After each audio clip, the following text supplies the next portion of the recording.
Hello and welcome to another episode of Myths and Stories, a Destiny 2 lore podcast. It's been a while, but we are back. We have done everything there is to do at the moment in the Final Shape expansion, and we have a lot to talk about, and we're very excited to do so. Uh, Absolutely. Best it, expansion ever. Best yes. time to be a Destiny player. With an asterisk, right? We put an asterisk on that. Yeah. Best time to be a Destiny player if you have been with the game for 10 years. Yes. I will say I think it is the best expansion for people that have been like leading up to and playing through, and like this is a wonderful conclusion and culmination of a lot of stuff. If you are using this as an entry point into We're Destiny so as a first sorry. time player, yeah, you're We're gonna have a just rough so time. sorry. It's rough. But all of that aside, we are going to be talking primarily about the campaign missions in this episode. There is a lot of stuff in this. There's the campaign missions. There's some post-campaign stuff with a character that we'll talk about later. There is all of the various items and exotics and ships and ghosts and all the lore cards on those, as well as lore books that have been introduced. We have many, many plans to cover those in their own dedicated episodes as is appropriate. But for this, we're going over the main campaign storylines. And there will Uh, be spoilers. yes, this is your spoiler warning. Big, major spoiler warning. If you have not played and completed the Final Shape campaign, go do so before you listen to this, because we are going to spoil all of it. Including the extra mission that I guess is part of the campaign. Yeah, kind of, sort of. Which, I think it is. I think it actually yeah, because when we got to that point and then it was like, hey, band together and do the raid, yeah, and then it it kind of required that you put had it done on that. pause. Yep, Yeah, yep. yeah. So I will say campaign and the exotic sniper rifle mission. Those are the two Yes. things that are on the table for this episode. Also, this is going to be kind of a quick and dirty episode regarding editing. So, yeah, just so you know what to expect. We're trying to get our thoughts down and get them out because we have spent a lot of time during what would be our normal recording period to give time for edits, getting into the story and taking notes and all that fun stuff. So, with It's been a non-stop week, in other words. yes, yes, it has been in the best possible way. Yep. But with all of that said, we are now, again, final warning, we are now going to start discussing the campaign missions, starting with mission number 1, the kind of introduction as you start up Final Shape. Um, so none of these are going to be like word for word play by plays. It's mostly going to be kind of bullet points as to what is happening in that mission, and then we'll dig in more on particular dialogue lines or events that seem important to like expand upon lore wise. But first mission, fairly straightforward. We are going through the portal into the Traveler, and there is a like the witness is trying to resist that connection as Mara is trying to establish that connection to allow us to go through, and we get stuck kind of halfway there, and we're in this space of like floating architecture trying to get further into the Traveler proper. And while we're hopping through these areas, we're having dialogue with Mara over the comms, and she is very much like, this is probably the most emotion we've seen in Mara dialogue, period. She's very like desperate. She's very in pain, and fearful I was going to of say the witness. scared was the main one that I was getting from her through that whole mission. Yeah, absolutely. Very like, you need to go, you need to move. The witness is here, the witness can see us. Like very, uh, almost manic at points. Yeah. So that was a really tense introduction to this because it was like this very powerful, very stoic character is kind of showing their colors in a way we haven't seen before, and it establishes the threat that we are putting ourselves into, which was kind of cool. Absolutely. The Uh, architecture was amazing as well. Tons of yes, iconography yeah. from around the Destiny world. Where you land is the Oryx final room.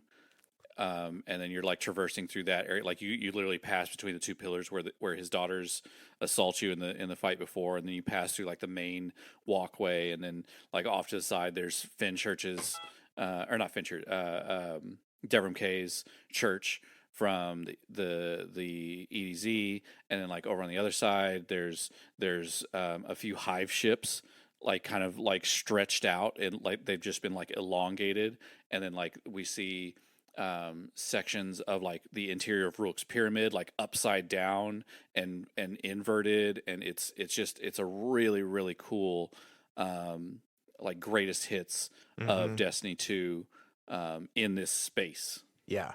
And that is a theme that is expanded upon as you go. Yeah. So it was a really cool intro there, but eventually you reach a point where you discover enemies you cannot damage. They have this.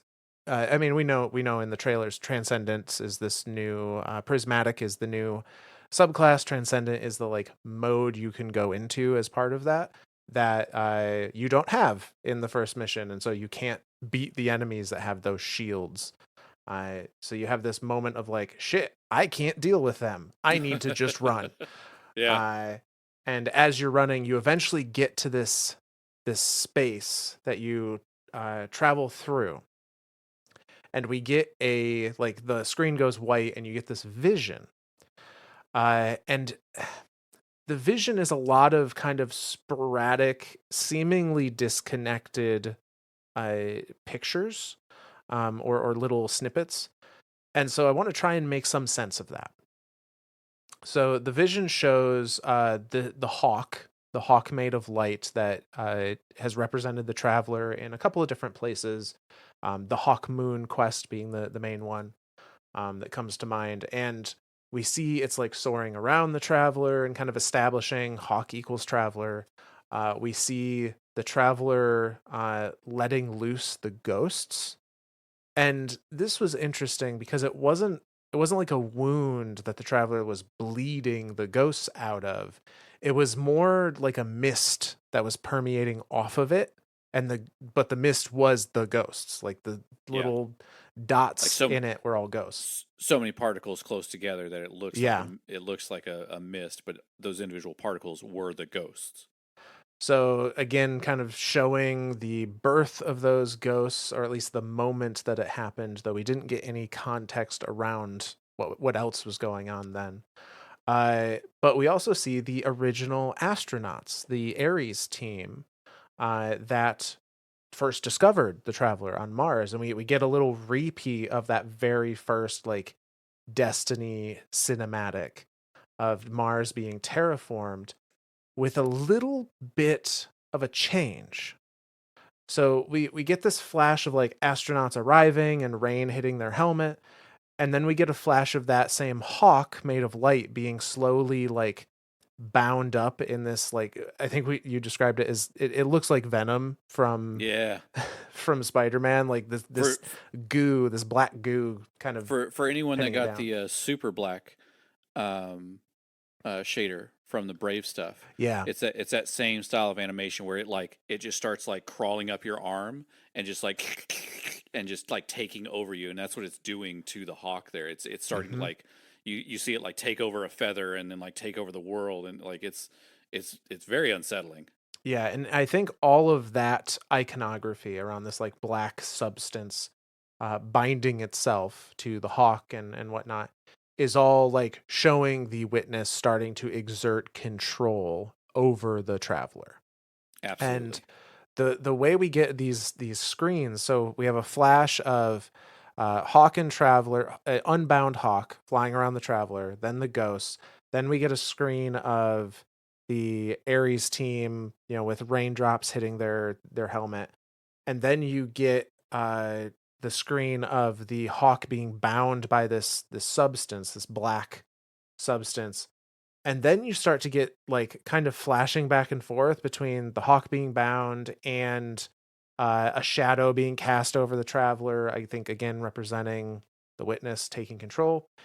And then you see the Ares team again, but the Ares team start to have dark and light powers Yeah. in their hands. Like there's one that has void, there's one that has strand, there's one that has I think solar.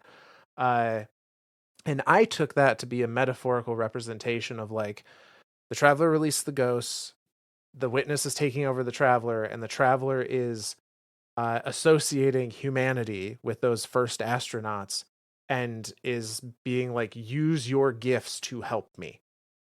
Yeah. Is kind of what I took away from that. Well, and we're going to see in some of our future episodes that we're going to record, uh, centric around another character that we're going to meet later on. Um, there's a lot. The traveler has a lot to say, and Yeah. it's very different than what we were even really kind of understanding in the first place. Yes, very much so. We will discuss in depth with that other episode or series, even if it turns into that. Yeah. Uh, but one thing I think we can establish right now, based on some of the other, based on just how the travelers presented in the campaign, but also kind of solidified with some of that other lore material, it is very apparent to me now the traveler is a sentient being. Yep. It has its own thoughts, desires, hopes, dreams. I and I think operating under that assumption going forward is going to be uh, it will help understand some of what is going on. Absolutely. I was in the camp of like I still think it's a machine. I still think it's a programmable device that is just doing whatever it's programmed to do. But the more and more we played through this, I am fully converted, as Myth is very good at doing that to me. Uh, yeah, the Traveler is definitely a sentient being, and like what Myth said, with its own free will, its own dreams, its own wants, it just has a hard time communicating. Yeah. But so we have these visions, and then when the visions end, our guardian is standing in this room of light. At first, just nothing but light, and then you can see off in the distance there's this portal, this entry, and that hawk of light shows up and starts like dive bombing the air and creating these honestly really cool looking like pathway for you. Yeah. Uh, When I was looking at them, I was curious if they were Tree of Silver Wing type thing, but I don't think they are because if it's the hawk, it should be pure light, right? It wouldn't be where light and dark connect. yeah. I mean, the traveler historically has been all light. The hawk has historically been a hawk of light. Right. Um, but as we will see going on, there like dark is very much at play here as well. Yeah. Yep. But we follow these kind of paving stones set by the hawk into the portal, and as you get closer and closer to the portal, you start to see like the darkness vines, the same kind of, we called it luster, um the same kind of vines that come out of like Rulk when you kill him in the raid, or Nezarek when you kill him in the raid. Those start to twist into some of the platforms you're on, and then eventually you get to this point where you go through the portal and you find yourself in the Pale Heart. And the Pale Heart is there's this awesome scenario where as you are walking, like things are growing in front of you. Uh, and I took that to be like your guardian being there, and it's enacting on their memories of spaces. Like it's building the world in front of you as you traverse it, Yep. which is just cool. And kind of reestablishes what we already knew from various interviews and such. Like the Pale Heart is the combination of the memory of darkness given form with light. Uh, and who do we find but Cade there? As we traverse through the space, we fight the new enemies and such, and make our way through. Um, and then, yeah, Cade, who's expecting Crow to show up, finds us, and we have that moment of uh, like reunion with him, and he says a couple of things that are things we are good to remember for later on. So he specifically says that uh, when he died, he was in this world of just warmth and light, and he felt Sundance there, his ghost, who had also died and forsaken, and he described it as the feeling of two cards that had been shuffled back into their deck, like a feeling of being home at peace, Yeah. uh, which this is essentially the guardian afterlife from what we understand.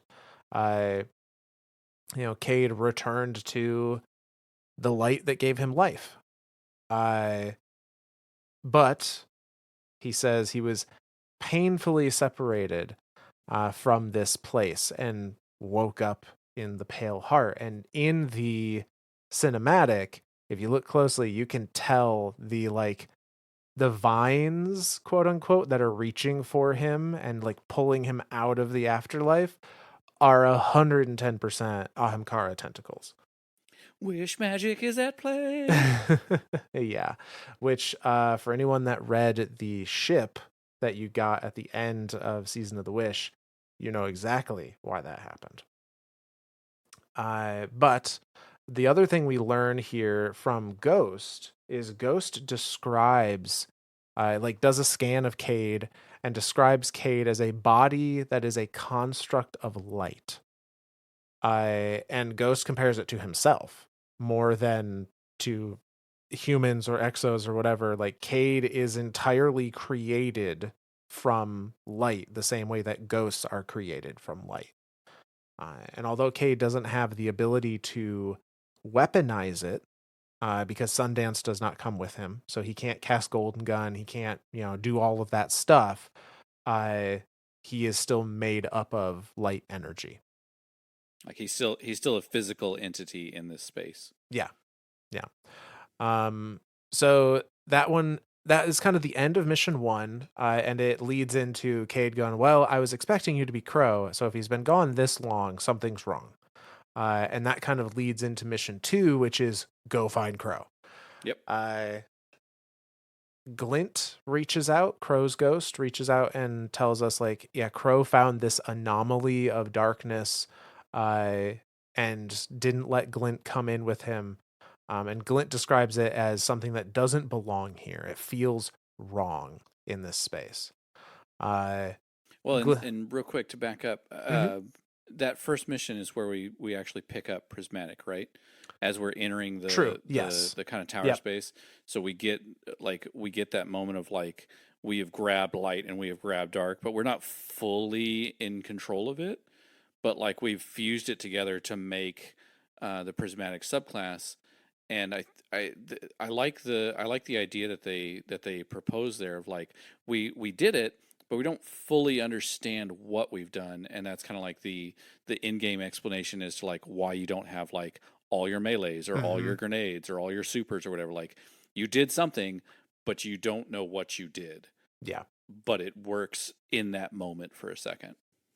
Yeah. And you do eventually like get the subclass, so it's not like it falls off after you've done that combination. Um, but yeah, like you said, you don't have everything unlocked. You just have the default options, and I think unlocking more things is their representation of like the character is growing in power Yeah, and understanding.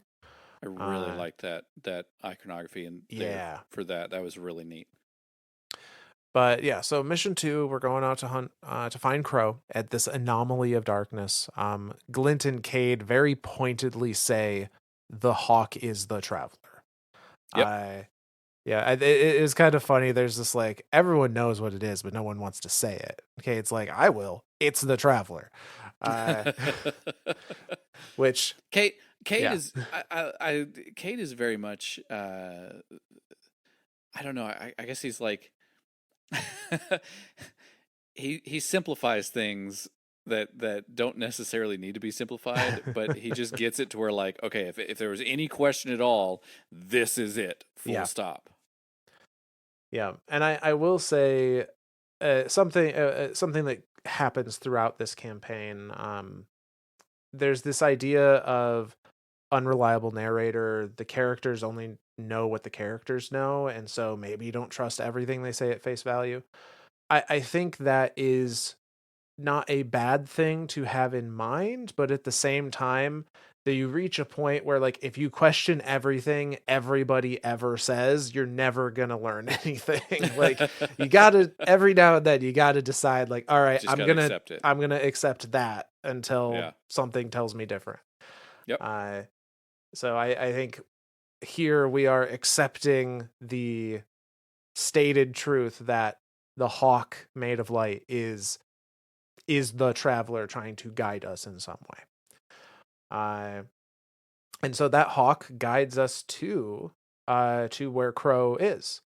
Um, and as we're going through, we're introduced to the first snippet of kind of Cade's, I don't want to say flaw here, but his change in mentality, which is he is very protective of ghosts now.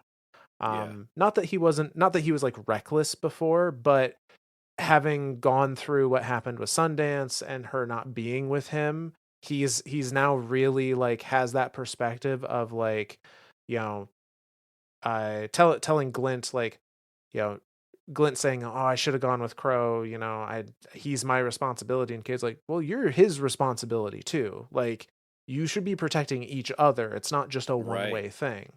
Right. Uh but we'll see that iterated on as time goes on too.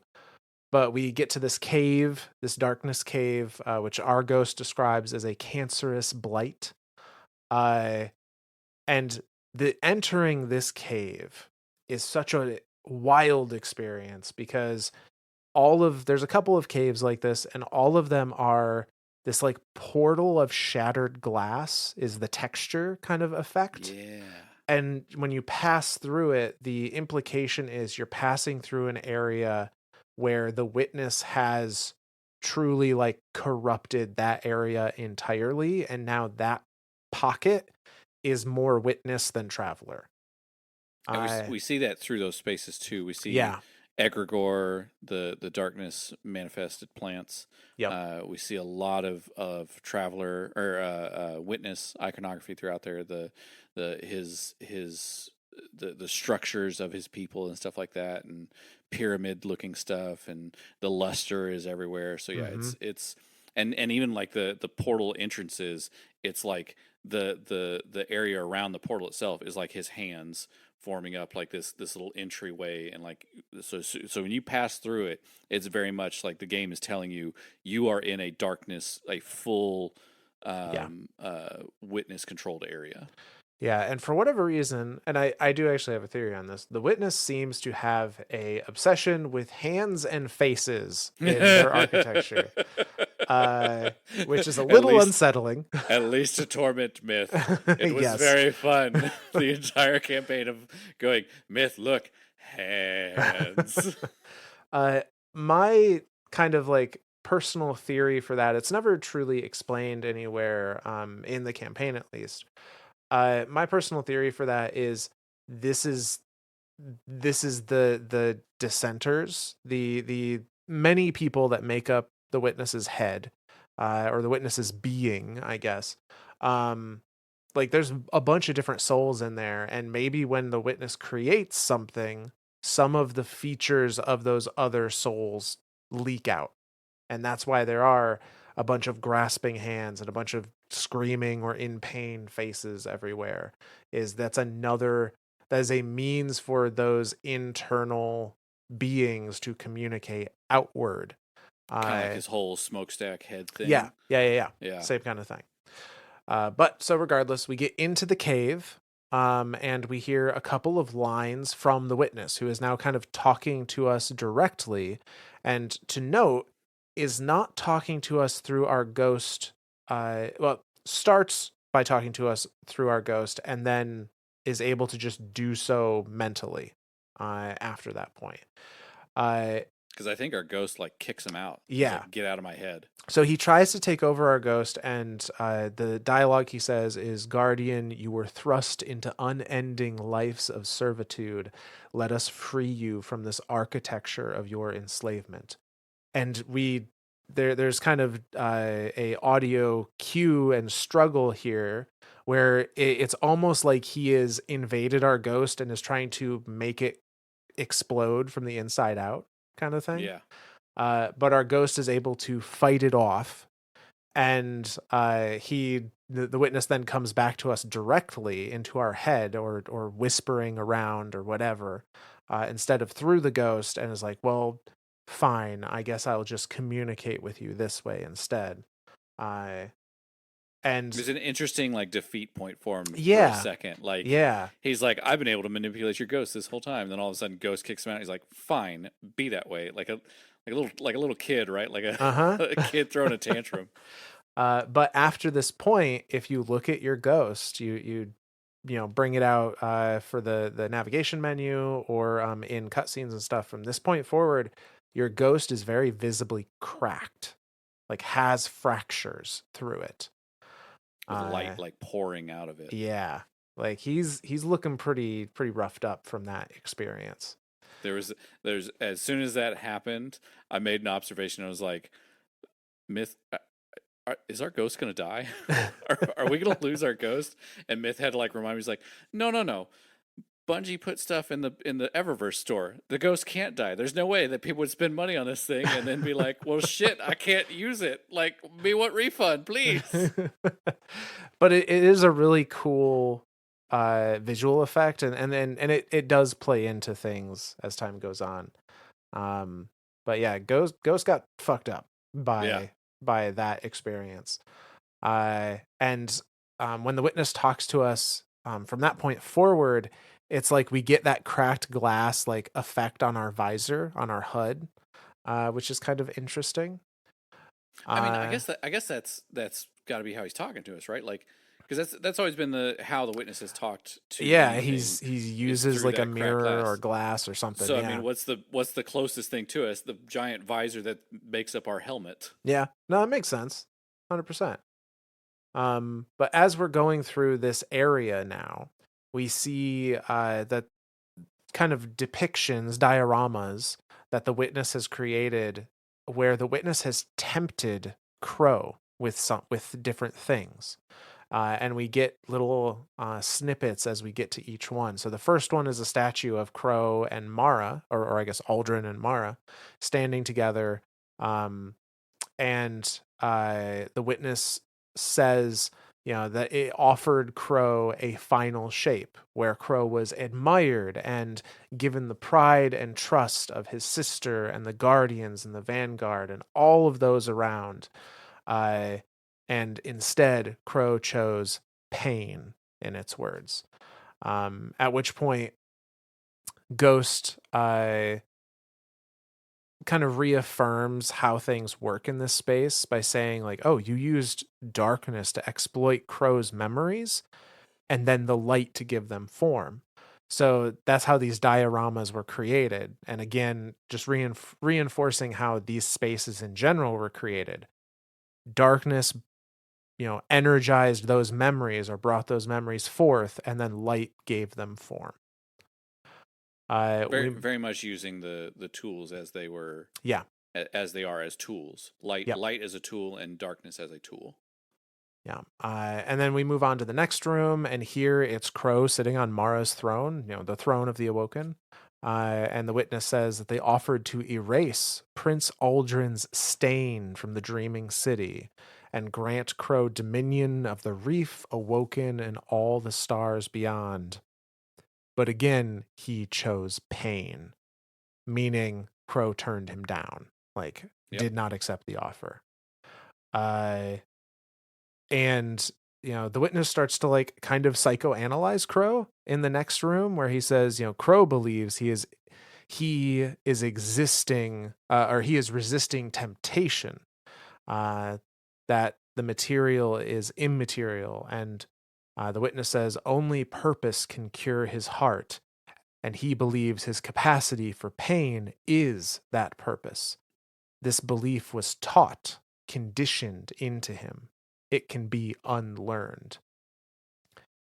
So I see this as the Wow. witness taking a I never. stab at Yeah. the traveler and the whole idea of like being able to be revived and keep going and all of that. I and it is saying like you when you were first resurrected, it wasn't an innate truth to you that battling the dark or in the name of the traveler was a good thing. That was something you were taught. Sure. And it's not incorrect in that statement. I mean, you think Um, about the way you like, and again, this is kind of back to D1 res versus D2 res. right. D1, like you're resed, you're resed in this high combat zone. You have this little drone telling you, "Hey, come with me. We need to get the hell out of here. We need to get to the last city." And so, like, you kind of like fight your way through. You kind of pick up whatever you find around you to use as tools. You find a little rifle here, a little shotgun there, and you're just like, okay, like I get that I need to live, and so like it's just kind of like that fight or flight kind of takes over. And so you're like, okay, well, I guess we're fighting, and so you're fighting your way through. Finally, get to that jump ship and get to the last city. Well, once you're there, you're introduced to the speaker, and then he kind of gives you all the whole light is here, the traveler is good, and all that. And so it Yep. really is kind of a taught experience. That I again this and again when I say that this expansion is the greatest expansion for any D2 player that's been playing Destiny for more than 2 or 3 expansions, um, those things are, I think, really pertinent throughout this whole thing, is to think back Hmm. as like where we began and where we're going to in this space. Yeah, no, absolutely. There's a lot of like reevaluating stuff that we have Yeah, heard or done or learned previously, even all the way back in D1. right. Uh, but so this idea that like Crow is under the belief that his capacity to take pain in the stead of others is what he's meant for. I is kind of I wouldn't say wrong from like Crow's perspective. I don't know that he would think about it that way, but Crow has always been trying to prove himself. Has always Sure. been trying to like I need to make up for Aldrin's past and for like the mistakes Crow has made. And so in a way I don't think this statement is incorrect, but it's leaving out the whole yes, you've been indoctrinated into this idea and maybe that is something that needs to be addressed, but at the end of the day the witness still wants to like end reality as we know it. So Right. he's Like still he's still the bad guy. well, and it's funny that you mentioned here that that idea of like Aldrin kind of like taking hits for everyone else kind of thing. I'm thinking back to like Aldrin pre-awoken. Mhm. He was kind of that same way on the Yangli way, where like he would do like those fights in the Yep. zero gravity space, and like just take hits to kind of like prove himself. Yeah. So again, it comes back to that idea of when a guardian gets rezzed, there are certain traits that kind of like come through with them. They're like core beliefs, and their core like what makes them a being. And for Crow, that's one of them. That's one Yeah. of the main things that makes him Crow. Yeah, it is described. That scene in the Maracena is described as I think either Crow says it or Mara says it about him. That his value is determined by what he is able to survive. Yes. Yep. But we eventually get to the end of this cavern. We find Crow standing in front of one of those veiled statues, like the K1 anomaly, like from Garden of Salvation, same kind of statue. And he's sitting there, and he's like, Shh, can you hear it? It's whispering, but Crow can't make out what it's saying. He's like trying to listen to it. And that's when Glint shows up and essentially says like, "Stop listening to it. We're a team. That's how the Traveler made us. Don't leave me behind again." There's some reconciliation, and we go back to camp essentially. At camp, there's a couple of things that I wanted to touch on that I think are either reinforce some ideas or are just interesting. So during this camp kind of interlude, Crow describes that area as a pocket of darkness that is a physical manifestation of the witness's presence. It is an infection that is festering. So again, that idea like these are the areas where the witness has fully like taken over, and Yeah. that's why they can talk to us in those spaces. He says the witness knows what is in our hearts and minds. It promises to make those things real in its final shape. Again, these are all those deals the witness was essentially offering Crow, like, you can be the hero to everybody, or you can be the ruler of all the awoken. And Crow kept turning those down. Um, he also says, whatever the witness is doing to the traveler, the ghosts can feel it. And Cade says that he can feel it too. So again, Cade and the ghosts are made of the same stuff, just reinforcing that. And the traveler, like whatever is happening to it, the as Cade describes later, the witness is digging around in its guts. Uh Well, real quick, I don't know why this just popped in my head. yeah. The ghost scanned Cade and said Cade is just like him, made of light. Hmm. So I guess that kind of pokes a little bit of a hole in a theory that I had been going with, that the ghosts were made of both light and dark. Right. Yeah. Like the ghosts truly are just made Just of light. light. Yeah, that's a good point. And I so hadn't that thought of that. I guess that's where I'm kind of like, I'm curious as to, I'm still curious as to how the witness was able to talk through our ghost so easily Well, the witness did have literal eons with the with the traveler light. I to keep forgetting understand the that. light, so it may That's have right. found a way to use light It's to communicate. it probably has a higher understanding of light than we do. Yeah. It's just completely rejected it. But to reject something doesn't mean that you don't forget about it. Right. Like you can still, utilize it or Right. uh you again use it as that tool. Use your knowledge of it somehow. Okay. Yeah. Okay. But so Cade and the ghost can feel essentially the traveler's pain is what it's described as, which again is reinforcing this idea of the traveler is a sentient being. The traveler can feel things. Yeah. And that's being resonated through the things that are connected to it most directly, such as Cade, such as the ghost. Our ghost shell is now shown to be cracked if you hadn't checked it before this point.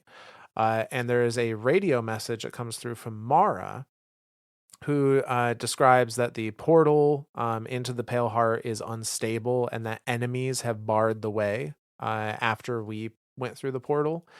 Um, and she and the coalition, which is all of the allies, the Cabal, the Awoken, humanity, the Elixni, they're all referred to as the coalition, are fighting the enemies on the outside to try and get back to the portal to offer support, which is just an explanation for why they are not also there yet. Yeah. That brings us into mission number 3, where Glint has found the wreckage of Ikora's ship that went down. And we're on let's go find Ikora then. And to preface, in mission 1, it was our Guardian, Ikora, and Zavala that all entered the portal. So Ikora and Zavala we kind of lost track of after entry, and so now we're going to go find Ikora at this point. We run across some hive here, which is explained in game by Cade and Crow as being of Sivu Arath's brood, as still being subservient to the witness. Like they don't have anywhere else to go. Like that is still their leadership, even if Shivu Arath is very weak at this point. They still answer to the witness. They're still here as its foot soldiers. Um, I very much see them as fodder at this point. yeah, very much so. Like, But I and almost feel like every enemy that we come across in here is just fodder from the witness. yes, exactly. It's just the witness putting a meat barrier between us Yeah. and it to try and slow us down. Which again is an interesting thing to note here too. I'm thinking back to Lightfall when the three guardians were like going to intercept it as it was like walking through that beam in space to get to the traveler, and Hmm. he just kind of does his little flick flick and vivisects all three of them, and they're just gone. But while we're in this space here, it never really occurred to me to question it. But like, why doesn't the witness just like flick flick us out of existence? And So I had to think about it for a bit, yeah, and I think Myth, you touched on it when we were talking before.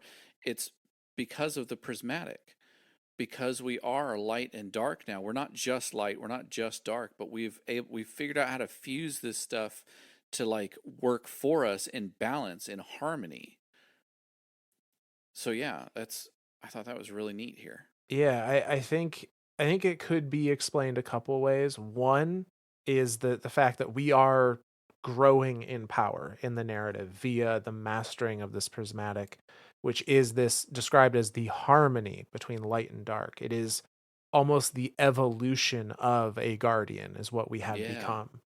Uh, the other piece may be that the witness just like needs to have 100% attention on what it's doing to make the final shape happen, and to do its little like its flick of the hands to destroy things. It at the time we saw it happen, it was physically present in that space. Oh, So sure. it may not be able to do it from like Across long distances, distance. like through mental abilities or something like that. Yeah. Right. And rather than like scour the map to physically show up and just like flick people away, it's of the opinion of like, all right, I'm going to send my group of ants to deal with that group of ants while I just focus on my objective. Yeah, yeah, yeah. But whatever the reason may be, we are fighting through Sivu Arras Brood. Guardian begins the hunt for Ikora in an area of the Pale Heart that has been made to resemble the cradle from Io, which, for those that didn't play when Io was available, the cradle was the last place the traveler touched before the collapse. And it was kind of a holy place for warlocks and for guardians in general. When worship of the traveler was more deific, this was a place where people would like pilgrimage to you know be closer to the light kind of thing. So very important place to Ikora, and they theorize that all right, well that's probably where she went. And I liked this. There's actually a class specific dialogue here. Uh, Really? if you are on a warlock or a titan, when you discover kind of that cradle area and you're looking through this, you're in a room and you're looking through a window out into the cradle. There's a line where if you're on a warlock or titan, Cade will say, "Well, it's a good thing," or Crow will say, "It's a good thing that the two sharpest hunters are here to back her up," referring to Ikora. If you're on a hunter, he says it's a good thing the three sharpest hunters in Soul are Oh here to back her shit. up. So I thought that was a cute little thing. Yeah, because that's the one where Cade answers back like, "Well, let me know when they show up." Yeah. Yep. Because Crow is obviously referring to himself and Cade as the two sharpest hunters, and then Yep. of course Cade. I love Cade throughout the whole campaign. He's still Cade at his Oh core. yeah. He still interjects that little bit of funny every now and then, just enough to kind of like lighten the mood in the room. But yeah, I didn't know that that was a thing. That's Yep. super cool. I know. I thought that was really fun. Um, but eventually you fight through. You find Ikora, who has been like meditating at this place. Um, and she has some lines saying that she feels an uncanny sanctity in this place, and she seeks to commune with the traveler itself. Thought that if she reached out here in the Pale Heart, that it would be able to reach back. and that the cradle is just as she remembers it. Again, kind of that idea of her memory formed this space. Uh, and she says, I thought the traveler might give me some guidance, as it once did for the speaker, but I think what I heard was it screaming. And again, that idea of it is in terrible amounts of whatever equates to pain for the traveler. Yeah. We get a cutscene here, um, where it shows a couple of things. The main touch points that the witness brought darkness into the traveler. Everything inside of it is a thought made real by the light, reinforcing that idea yet again. Uh, but not just our thoughts and memories, but also the witness's thoughts and memories have shaped this place. I It is said that the witness plans to weaponize the light of the traveler to reshape reality, into a great silence, never changing, never dying. Your greatest triumph or your most profound regret immortalized in the universe forever. Uh, you would only be living out whatever eternity the witness decides you deserve, and that this is the final shape. So, God, that giving would kind of suck. a yeah, just giving an introduction to the idea of what is the final shape for those that haven't, that this may be the first time that they've really come to terms with that thought. Yeah, the final shape isn't just as simple as like, oh, it's a circle, it's a square. No, it's not. The final shape is whatever the witness deems your individualized eternity should be. Yeah. Again, coming back to the idea, the witness is trying to give the world, the universe, purpose, and it wants to try to remove as much chaos as possible, and just it's a very OCD mindset. It seems like Yeah, to me, kind of. like he's very much like everything has its place, and if it's out of place, it's wrong, and it needs to be cut away or it needs to be dealt with. So yeah, it's I that reinforcement is happening here. Yeah, and there's one line that Ikora says that really stuck with me. I and something that we kind of had discussed as we were playing through at this point was the witness is coming off less now as like an all-powerful omniscient being and more as a like the kid that's playing with dad's power tools kind of thing. Like Yeah, they come off not as this they don't know everything. right, They don't know some grand cosmic truth of the universe. They may know more about how the universe functions than we ever will, but they have decided that because they didn't discover some grand cosmic truth, that they will decide their own grand cosmic truth. right. And And those, Ikora describes this as the witness sees itself as the god it wishes the traveler was. yeah, and that was very it was very like a light bulb moment to me. It was just like the witness really is just kind of like this egotistical, like I'm better than you, piece of shit bully. Kinda, Like yeah. honestly, and he doesn't. I this whole time, all the way up to the final shape, I kept thinking of the witness as like this all-knowing, all-powerful, like great god. Like he truly is the winnower. I think he's the winnower of his own story. Yes, I think absolutely. I'm very more, the more and more I look at him, the more and more I think of him, I don't think that he is like the winnower, like there is a gardener and a winnower.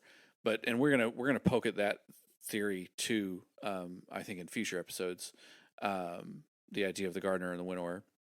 But he very much has this like this, elitist mindset. It seems like I am better than you, and I know better than you, therefore you have to follow my rule of law or whatever. Like it's he's kind of a piece of shit.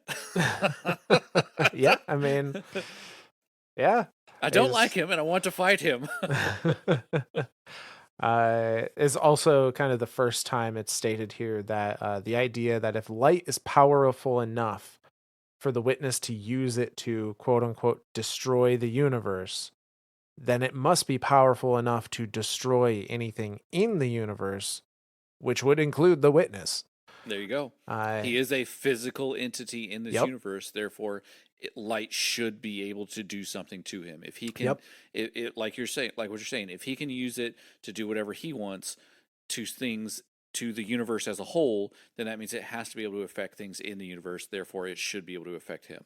yeah, Ikora being that very like Sherlock Holmes deductive logic of like, uh huh. if this, then this, and I love her for it. Absolutely. So, but that's kind of the end of that mission. We get another little interlude, which is the reunion between Cade and Ikora, which is a very touching scene.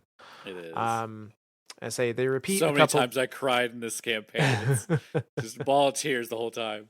They repeat a couple things that we've heard before, which tells me they're really trying to get this through people's heads of the like our memories shape the landscape. Uh, and I did think this was Which, interesting though, yeah, go ahead. because they specifically say our memories reshape the landscape like the ascendant plane, but pure. It's not a Yeah, replication; it's a reimagining. right. Uh, And with that was something that was kind of like poking at me a little bit this whole time was if and I don't know why I didn't really connect it until just now. But if the witness is all powerful, right? Like if he was just like I am the god of dark, like then only his memories should be able to reshape this place. But like everyone's memories is reshaping this place. Ikora's reshapes a whole area into being essentially Io. mhm. We enter and a whole area becomes the tower, the original tower, which I think is kind of Bungie kind of like poking at us, the Guardians, too, of like, oh, you wanted the original tower back? Okay, well there you go, Yeah, fixed, done. You guys are so obsessed with this thing. Here you go, there it is. So yeah, it's very much like that idea of like it really isn't just the witness shaping this place. Like it it's like unfettered. I don't know what to call it. It's just everything is happening around us, and there is no control. Like we think something, and there it is. I mean, yeah, Crow describes it the same way. Like when he was falling into the traveler through the portal, he had a real quick split second of like, I wonder what Cade would do, and all of a sudden, boom, Cade's there. yep. Like it's so uncontrolled. Yeah, it is chaos, right? And Yeah, that's what the witness has been trying to prevent. And he yeah, says multiple times like I am the death of entropy. yep, Like I am the stop for chaos. Or at least that's what he wants to be. That's what he yeah. wants the universe to be. Um but yeah, so we get this this interlude. It's interesting to think of the ascendant plane as a place that is also built off memories, but because the ascendant plane does not have light in it to make those memories truly like manifest in the same way, that's why we get kind of these shadowy versions of it. Yeah. Uh Which again makes more sense for the ascended plane now. Like right. we used to think of it as like an alternate reality, and it kind of is still that alternate reality, but the fact that it's being shaped by darkness, it can't Mhm. fully form the way it could if there was even just an ounce of light there. Yeah. Yeah. Again, Cade is described as a being of light. He describes kind of his afterlife. The one thing that I wanted to point out here is that Cade point blank tells Ikora, I miss that place more than I missed you. Yeah. Essentially saying, like, I was happy and at peace. If I had the choice, I wouldn't want to be here. Which is Foreshadowing. well, this is just a lot to take in general. Like Yeah. from Ikora's side of things, that also has to be kind of a bit of a gut punch, I guess. Yeah. But yeah. So keep that idea in mind that like Cade is here and he's gonna help, but he never He wanted to come he back. he's not fully on board with it. Yeah. And that it wasn't his choice Yeah. either. But so we get into now mission number 4. We have picked up Zavala's signal in this case. We're fighting through some fallen enemies here, which are described as House Salvation, like the remnants of House Salvation. Aramis has abandoned them. They don't really have any leadership, so they're just kind of hitching their trailer to the witness at this point and being like, well, we have no meaning in our survival anymore, so we're just gonna find somebody that will end all of this for us. Yeah, kind of like, uh or let's ride out the apocalypse on whatever side will take yep, us, type thing. yep. um and here we have our first interaction with a veiled statue. uh we don't get any dialogue or anything, but we kind of inspect this one of these veiled statues, and all that we hear is sobbing. Is this statue like crying? um and it's the first time it hasn't just been like whispering unintelligibly at us. It's showing that there is an emotion, there is some level of sentience in that statue, that is separate from what is going on elsewhere. Is like, why would the witness be crying? Why is this statue in despair? And it kind of gets you thinking about it at this point. Yeah. They pick up Zavala's signal. We start going there. There's some dialogue between Cade and Ikora, and Cade asks, so what did Zavala have to say at my funeral? He's pretty good at eulogies. Uh, and Ikora said, he wasn't there. He locked himself in his office. And Cade says, well, I get that. Sometimes grief is a locked door. And the witness chimes in on this and says, not grief, but shame. Which, Ooh. again, I think is the witness trying to, it cause division. It's It trying to, it to, is. weaken its adversaries. Absolutely. Anything it can do to kind of like drive a wedge between Ikora and Cade and us, Yep. Hawk, Crow, if he can divide us, it seems like the witness is able to more easily manipulate us. And not just us as the Guardians, like us as like humanity as a whole, manipulate Crow, manipulate Zavala, Ikora, Yeah. like individualize. And so that's a theme that keeps coming, that keeps poking through. The ghost itself talks about like we're a union. It's you and me. Same thing like Glint and Crows. Like it's you and me. We are a union. We are better together. We are meant for each other. Mm-hmm. And so it's that idea of like we as guardians, and again the big three, right? The Ikora, Zavala, Cade, and I guess big four, Crow. Um, we are better as a team. We're better as a fire team working together. And I really like that idea that like even the witness is seeing that and going, well, how do I divide this? How do I poke holes in their theories? And Yep. the whole of the Vanguard just isn't having it. They're like, nah, you can fuck off with that idea. Yeah, and so the witness, now we're progressing through another one of those caves. We're seeing now offers the witness made to Zavala, little dioramas that Zavala was shown. Uh, and as we push through, we see just like Zavala's face in one of them, and the witness tells us, push him to fight the inevitable and he will break. Let us lift the weight of suffering from his shoulders. Uh, Again, like, let us lift the light. Let us no longer make him a prisoner to this unending cycle of death and rebirth. Um, we come on to another diorama, which is Zavala with his gun pointed at Tarj, his ghost. Um, or excuse me, before that, it's the coffin, Cade's coffin, Yep. and the witness says, Zavala cultivates a life shaped by loss, measured in those lost in defense of the traveler, but his reward is silence. His God has nothing to give. Uh, Really digging into the like, Oh yeah. why are you fighting for this thing? This thing doesn't care about you. Why are you fighting? Just let this happen. Everything will Just be let better. go. Yeah. It's while we were going through these scenes, like I remember commenting that Zavala is a man of grief and loss, like losing his wife, losing his son, like Mm-hmm. losing Cade, like he's just losing people left and right, and he just keeps going. He keeps trying to fight in the name of the traveler. And even like during Witch Queen, when he was like, Savathun gave her, or the traveler gave Savathun the light. I refuse to believe that. Like he couldn't even, it wouldn't even fathom it didn't even. He couldn't fathom the idea that like the traveler would willingly give its powers away to another race that's been trying to kill it this whole time, Mm-hmm. and not even say a word to him. Like it's yeah, it's Zavala is a broken man. Very much so.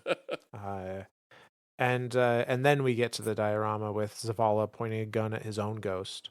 And the witness says, "The fallen took his son, but the traveler would not return him. But we can. With its light, we can do anything. And we ask for nothing in exchange." And then Tarj breaks in and says, "But he said no."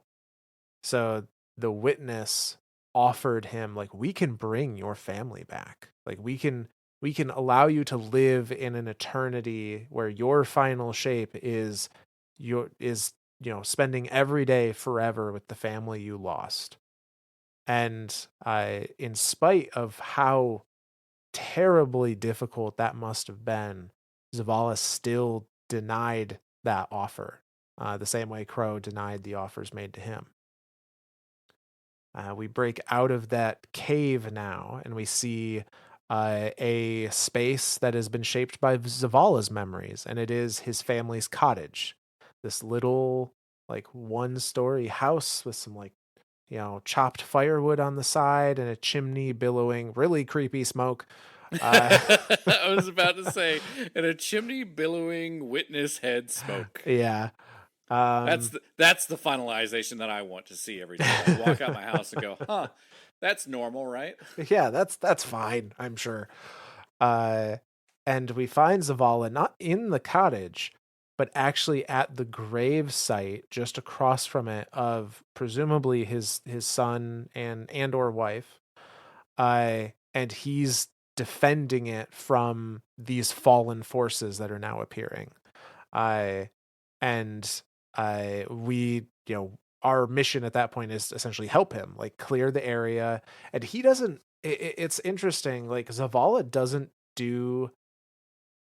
He doesn't roam around or anything. He literally puts up a barricade in front of the gravestones and hunkers down. He is going to Uh, defend that point with his life yep. if necessary.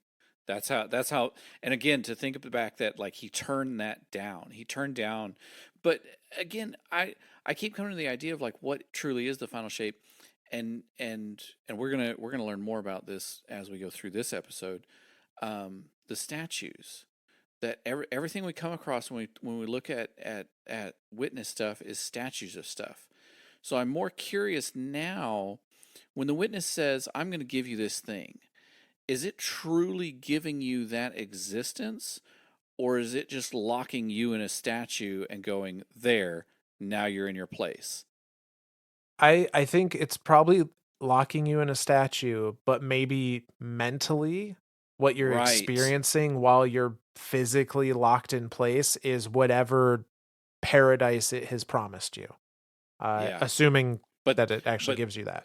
right. And that's the question is like, but are you truly experiencing that? Or is it like, you are trapped in a statue and now you're literally in a cage, you're Right. prisoned It's an for it's eternity? a dream you can never escape kind of thing. Yeah. Like, it's, I don't know. Final Shapes doesn't sound pleasant.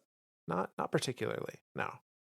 Uh but so we help Zavala defend this space, and we get a cutscene at the end here where it's Zavala sitting inside that cabin at the dinner table, and there is a statue of his wife, Safi, that is there. Um, and he has this moment of like, I turned I turned down the chance of getting you back. I hope you can forgive me.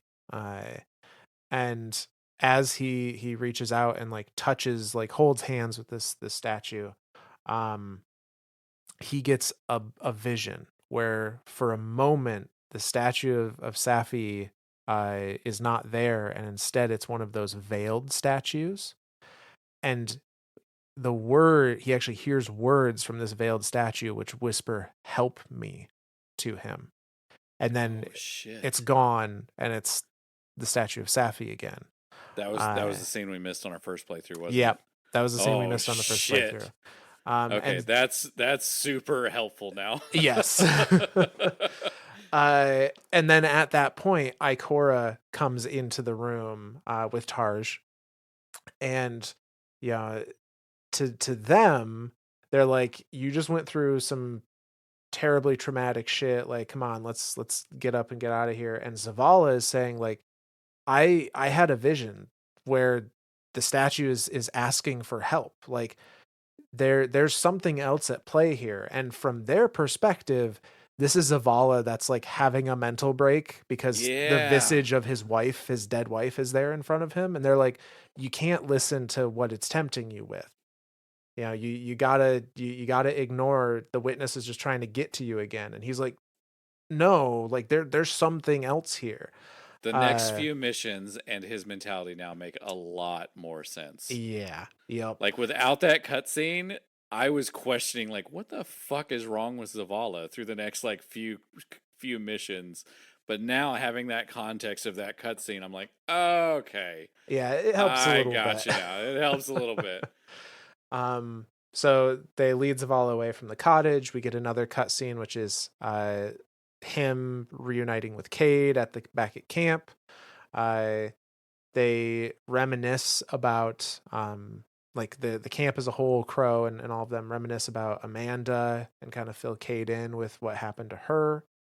Uh, and Cade kind of comes to this, you know, he's saddened by it, of course, but he comes to this like, you know, life isn't about holding on forever. You know, he goes, I was gone, at peace, and now I'm here, opening old wounds and filling them with salt. Yeah. Eventually, you just got to let go. Oh, oh, gonna make me cry again. And you know, at this, Zavala and Ikora kind of like stand up and walk away for a bit, um, kind of in their own thoughts at that time. And we get a another kind of interlude moment where you know you've got the radio and talk to ghosts and that kind of stuff. Um, and you learn there that Tarj told our ghost that the witness made Zavala relive losing his family, and then showed him what it would have been like to have them back.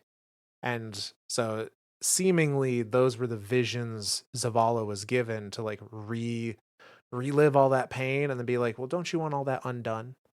I I mean, any way to poke holes and to drive wedges, like mm-hmm. yeah.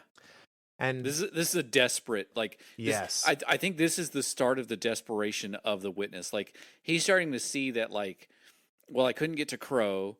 I you know, I don't know that he really ever messed with Ikora, but he couldn't really get to Zavala, and so now I think it's really starting to see that level of desperation starting to kind of like poke through from the witness side of like, well, shit, maybe they can do something in here to me.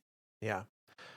I So we get a further understanding of like what Zavala went through kind of off screen leading up to what we saw.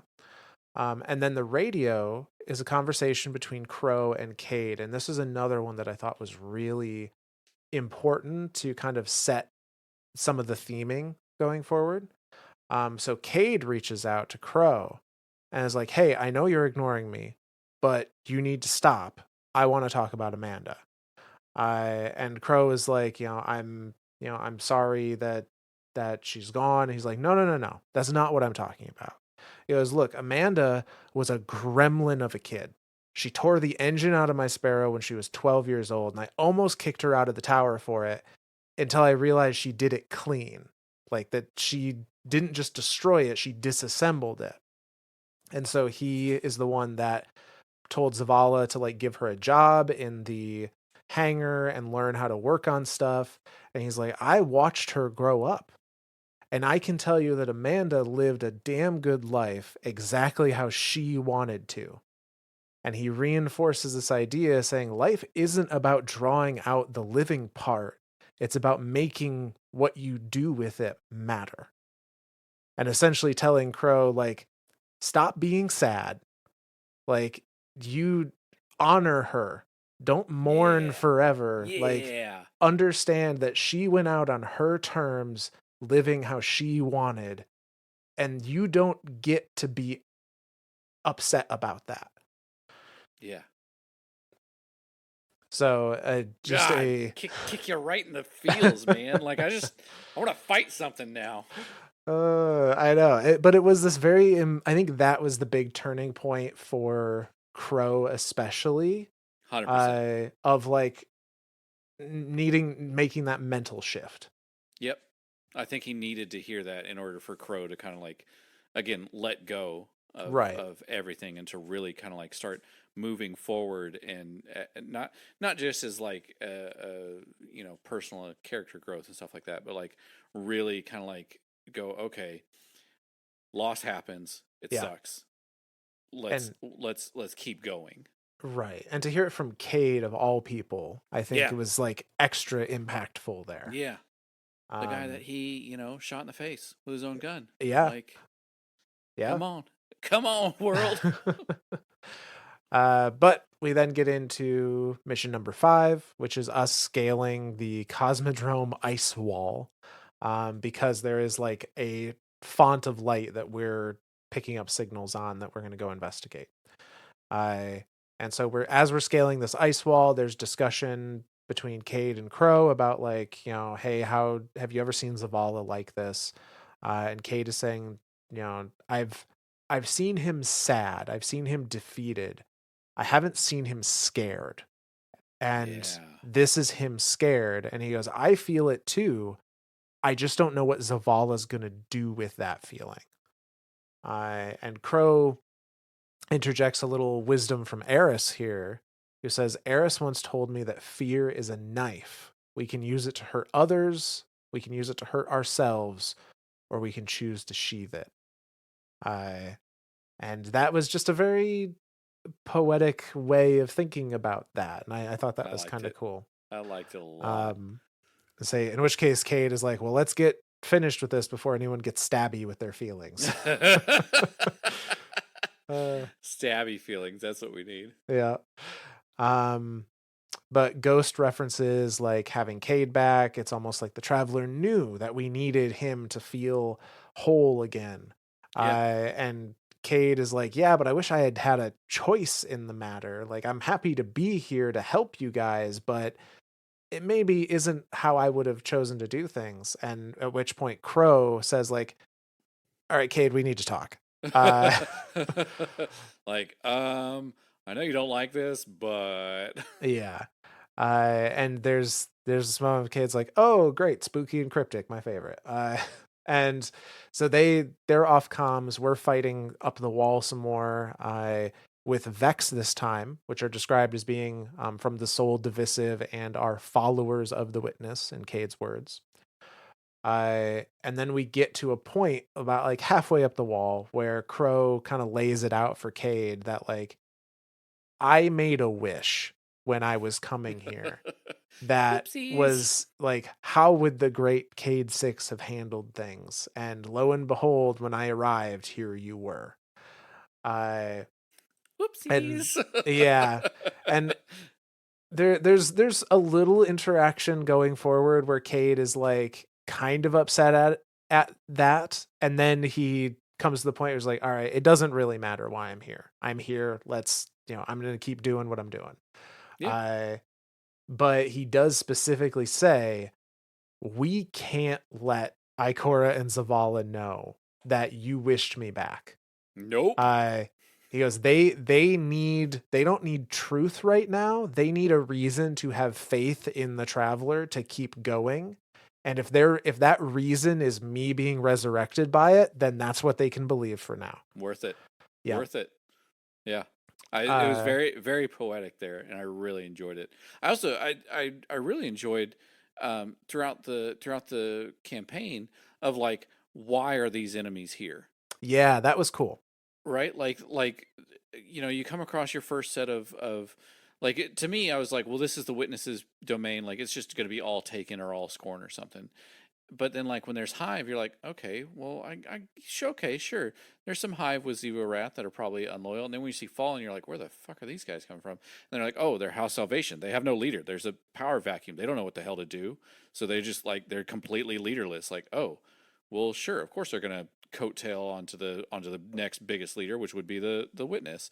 And then to see Vex here, you're just like, why the hell are there Vex here? Like, why? Like, Right.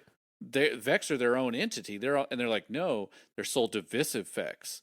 Like, those are the ones that are witnessing or not witnessing, worshiping the Pale Heart, and like they came across darkness, and now they don't know what to do other than worship the Pale Heart, and that's all they know how to do now. So of course they like the Witness is going to have full faculties over them. Hmm. So yeah, it was very interesting how they were able to narratively string in, like, why are we fighting what we're fighting in here? Yeah, and there was also a statement about Cade being wished back. Crow says like, look, even if you can't use the light, even if you can't cast Golden Gun, it's still part of you. You're still made of it. He goes, and the Traveler provided that light, and I don't think my wish would have worked without it. Sure. Yeah. So I like, Well, and again, thinking of yes, this space as being the dreams made manifest, right? yeah, Like, a wish yep, is still kind of a dream. hmm, Like, yeah, yeah. I mean, so it is like, yes, my wish maybe made this happen, but if the building blocks weren't already there for it, it wouldn't have been able to be possible. yep. Uh, but we travel through. We end up in the very first place we were rezzed, on the other side of the Cosmodrome wall. And here is But where we super find twisted. very twisted. So many hands. But it's here that we find the energy signature we'd been hunting, which is this like well of pure light, and it is what grants us the new super for the campaign, the new light super. So solar for warlocks, arc for hunters, void for titans. Which is busted, by the way. Yes, the warlock one is At least a for lot of fun. warlocks. A lot of fun. Very, very feels broken for sure. I foresee some nerfs in our future, Myth. Maybe so, but if they happen, I will be like, yeah, that tracks. It's worth it. Yeah, it's Yeah. fine. I understand. But so we get a fun little like, hey, you have infinite super for a little bit. Go use this new thing you just got and kill a bunch of stuff. So good. Um So good. but eventually when that ends, Cade kind of comes to this decision of like, I wonder if we can find other pockets of light like this. And maybe Ikora trying to meditate and commune with the traveler was the right idea. If we find another light pocket, let's try talking to the traveler. Sure. And that brings us into the end of that mission and into kind of the next like camp interlude, which is discussion between Zavala, Ikora, uh, and Zavala is saying like, great, we got a new weapon, we got a new super. The traveler can give us all the weapons it wants, but without any direction, it doesn't matter. Nikora says, well, the traveler gave us Cade, and Zavala literally says, that's not enough. And says, I had a new voice call out to me asking for help. Maybe the witness has imprisoned other people, and those people are reaching out to us. And both Crow and Ikora are kind of like, that, no, that like witness bad. Don't do anything that touches witness dark statue things. Um, and they're like, we're gonna follow Cade's idea, try to commune with the traveler. And Zavala essentially is like, and what do you do when that fails? I, Always the commander. Always, mm-hmm. always the what's the contingency? And they don't really have an answer for him. All we get is over the radio, Ikora is like quite literally begging Cade, like, this needs to work. This has to work. You need to be able to There is talk to no the plan traveler. B. Yeah. So that brings us into another not really mission. It's more essentially it's the narrative, like go through all the lost sectors. Yep. Uh Each one has like a little bit of light in there yep. that's kind of like bleeding through, but it's like being suppressed by the luster that's around it. Yeah, Yeah. being suppressed by they refer to as like strangled by the witness. Yep. So we go through, we find a couple things. We're like, we can't use this to commune. There's too much, witness stuff here. Until eventually we find one that is pure, and it's in what is probably my favorite lost sector ever in the In the game. game. Period. Every time we rerun this, it gets better and better. It really does. So in this lost sector, we find Lucent Hive. And we find specifically a Lucent Hive wizard by the name of Luzaku, who is not hostile. She says that the Lucent Hive had stowed away on board the Black Fleet that came into the Pale Heart under orders of Savathun. Savathun had said, like, okay, this portion of my brood, go hide away on the pyramid ships, and when the pyramid ships zoom into the traveler, pop out and go make chaos. So Uh, chaos. and Luzaku has decided, like, I'm in the heart of the traveler. Like, she's very like in tune with the light. She even says, like, the light calls to this one. Uh, and she's not hostile towards us, and like point blank says, like, I can't control what the other Lucent Hive are doing, but I do not agree with their idea of how to proceed. I think I should be helping you, not killing everything in sight. Uh, It blows my mind. Like Finch was the first ghost to kind of do that. To go, wait a second, mm-hmm. my guardian is nuts. I am not resing him anymore. I'll leave him here. Like I can't leave him because he's my person. But like I need to help someone else. And this is the first time since Witch Queen that we've seen a Lucent Hive kind of like have something to say, Yeah. have any type of personality whatsoever, and not just be a mindless like I have light kill thing in front of me, but like it's seeing the it's seeing the bigger picture. Mm-hmm. It's looking at this and going, wait a second, I understand that I am a Lucent Hive and that like Savathun is like my master, quote unquote, but like I'm still an individual. I still have my own thoughts. I still have my own dreams and wishes and stuff. And the witness is trying to unmake everything. Well, I don't want to be unmade. Like, why not? Why not? Maybe look at the other side. Like, look at the gray area type thing. And so that's like the first time we see something like that from a Lucent Hive. So what's extra awesome about this is not the first time that Luzaku has been mentioned. Get out of here. So in the Witch Queen, in the Lucent Tales book, in the chapter Ulick, it is a chapter That's about. his fucking ghost. Damn it. So I missed it. so in Ulick, there is a chapter about a from told from the perspective of a hive ghost with their hive guardian, and their hive guardian is fighting other hive, like in a Yeah. fighting pit kind of thing. Yeah. Or excuse me, they're fighting, and they're fighting a not a another hive. They're fighting one of our guardians, Oh, okay. and the hive ghost is like edging him on. They're like, yes, like kill him, rend his flesh, destroy him. And then when the guardian's ghost pops out to be resurrected, they're like, yes, grab the ghost and crush it. And the hive grabs it and then lets it go and lets the guardian resurrect and retreat. And the hive ghost is like yelling at the Lucent Hive, like, why did you do that? What do you have to learn by doing that you can't learn with your fists? Like, what is going on? The hive guardian that decided on mercy for the human guardian it was fighting was named Luzaku. Well, Yulok is his ghost. Yes. That's the witch's ghost. Yep. Like, holy shit, I completely forgot about that. And she even tells you, like, when you rerun the sector and stuff, they're like, oh, well, you locked, da da da da. And I'm like, why does that name sound familiar? Yep. There it is. Son Yep. of a bitch. So even all the way back in Witch Queen, Luzaku was already like, Questioning. I don't know that this is right, I you know? love it. I freaking love it. And so now we see her brought back in this lost sector, and she's This helping is a us. case of Mithrax, right? Like there's one Kinda, little yeah. poke of something, and everyone's like, "Oh, this is the greatest thing we've ever seen," and now it's evolved into a whole character arc now. That like, oh my god, thank All you. I want to say is give us more Luzaku. I want to see Holy that shit. story go somewhere because Holy it's so shit. cool. So, Yes, so cool. please. But regardless, in the mission, we find her, we converse, and we're like, oh, you're a good hive. Okay.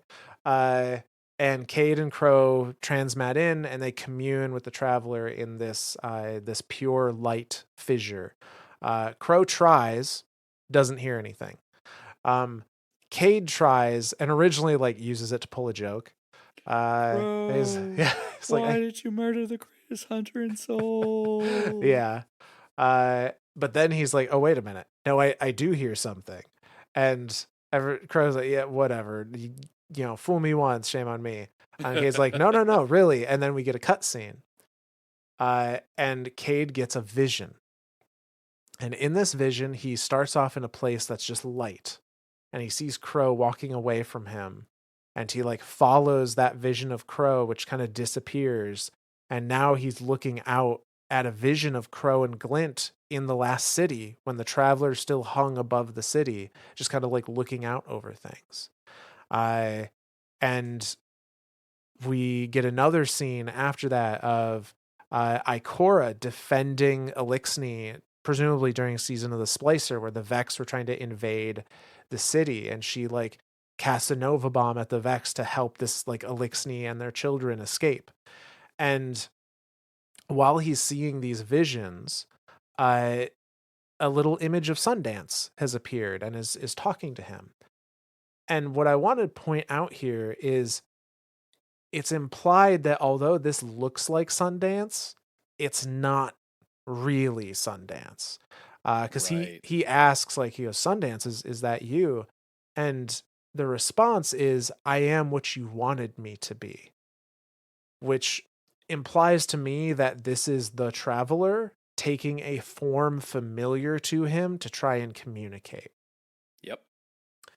Uh, but so we see the scene of Crow overlooking the city when the traveler was still above it. We see the scene of Ikora in defense of a race that until recently they had only been aggressors. And then we see a scene of Zavala kind of putting the sheet over Cade's body back in Forsaken. And what is said by Sundance with each of these scenes is devotion, bravery, sacrifice. I and when we see the scene of the body of Cade's body, this vision of Sundance says, "You've been here before. You will be here again. What comes from the light returns to the light," which is a bit of foreshadowing. Um, and I it begins to make a statement of guardians, ghosts, the traveler. We're all connected. But then there's like interference, and we see that a blink of that hawk being restrained once more by the black goo, and we see that Sundance, this vision of Sundance, is like struggling to try and get words out, and the scene around Cade has now changed. He's no longer in that funeral hall. He's now in the prison of elders, uh, and Sundance is able to repeat devotion, bravery, sacrifice. And Cade is like, you've already said that, but you're missing one. The final tenet is, and as he's about to say death, Sundance gets shot by the rifleman the same way that happened in Forsaken, and the vision forcibly ends. And Cade is like taken out of it. There's a lot to unpack in this Yeah. vision. There's a I was lot about to to say, unpack where in do this we vision. start with this one? This is like the first time throughout the entire campaign where I was just like, what in the shit is going on here? So we kind of came to the idea, and some of this is informed by uh, the side quest lore. So without like spoiling that stuff, because we're gonna go real deep into that. In the side quest lore, there is a idea that the traveler A has sentience, as we've already said, but B has a really hard time communicating with us, with beings in our existence, Reality.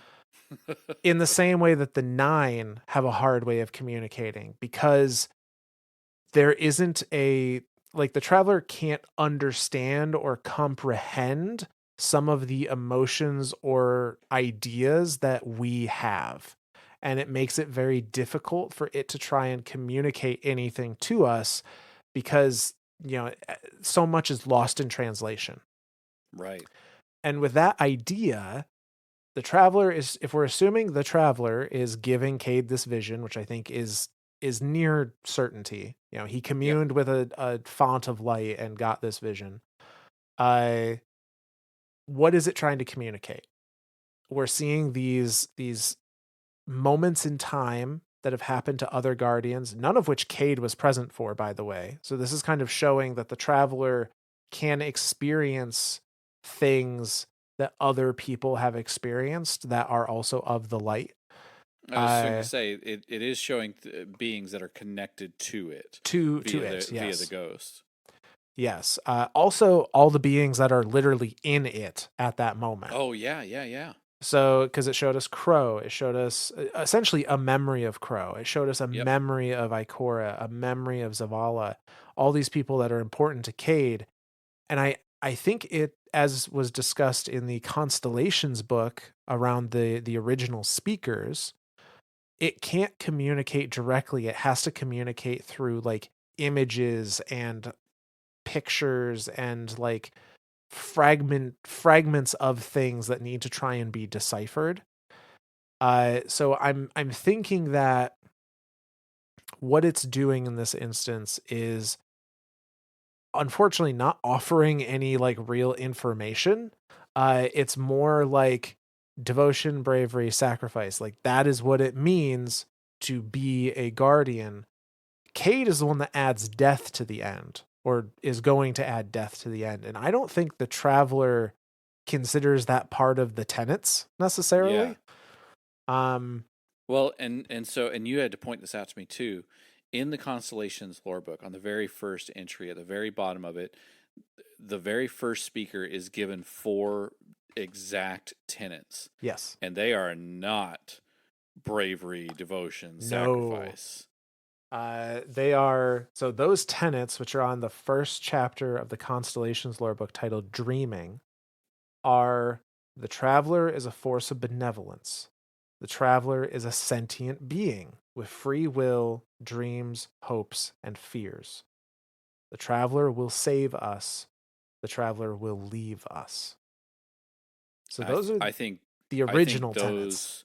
Well, and I think those were directly said from again in this in I think those were literally spoken by the traveler to the first speaker. And again, we're going to dive into all this speaker traveler stuff in future episodes because again, that's a whole thing that's happening during the campaign in the background, post campaign that we're going to poke at. Yeah. But I think that um, in that first with that first speaker, the traveler really did say those exact things to him, kind of like how Sundance is talking to Cade.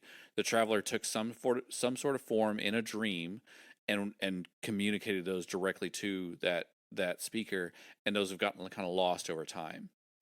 And so again, having reread those and like kind of seen what's going on here in the traveler, and in this scene, seeing Sundance, who isn't really Sundance, talking to Cade, I am now fully under the belief the traveler is a sentient being with free will, dreams, hopes. The traveler is a very powerful being. That benevolence, like, has control over these forces in a way that we as human beings could never understand.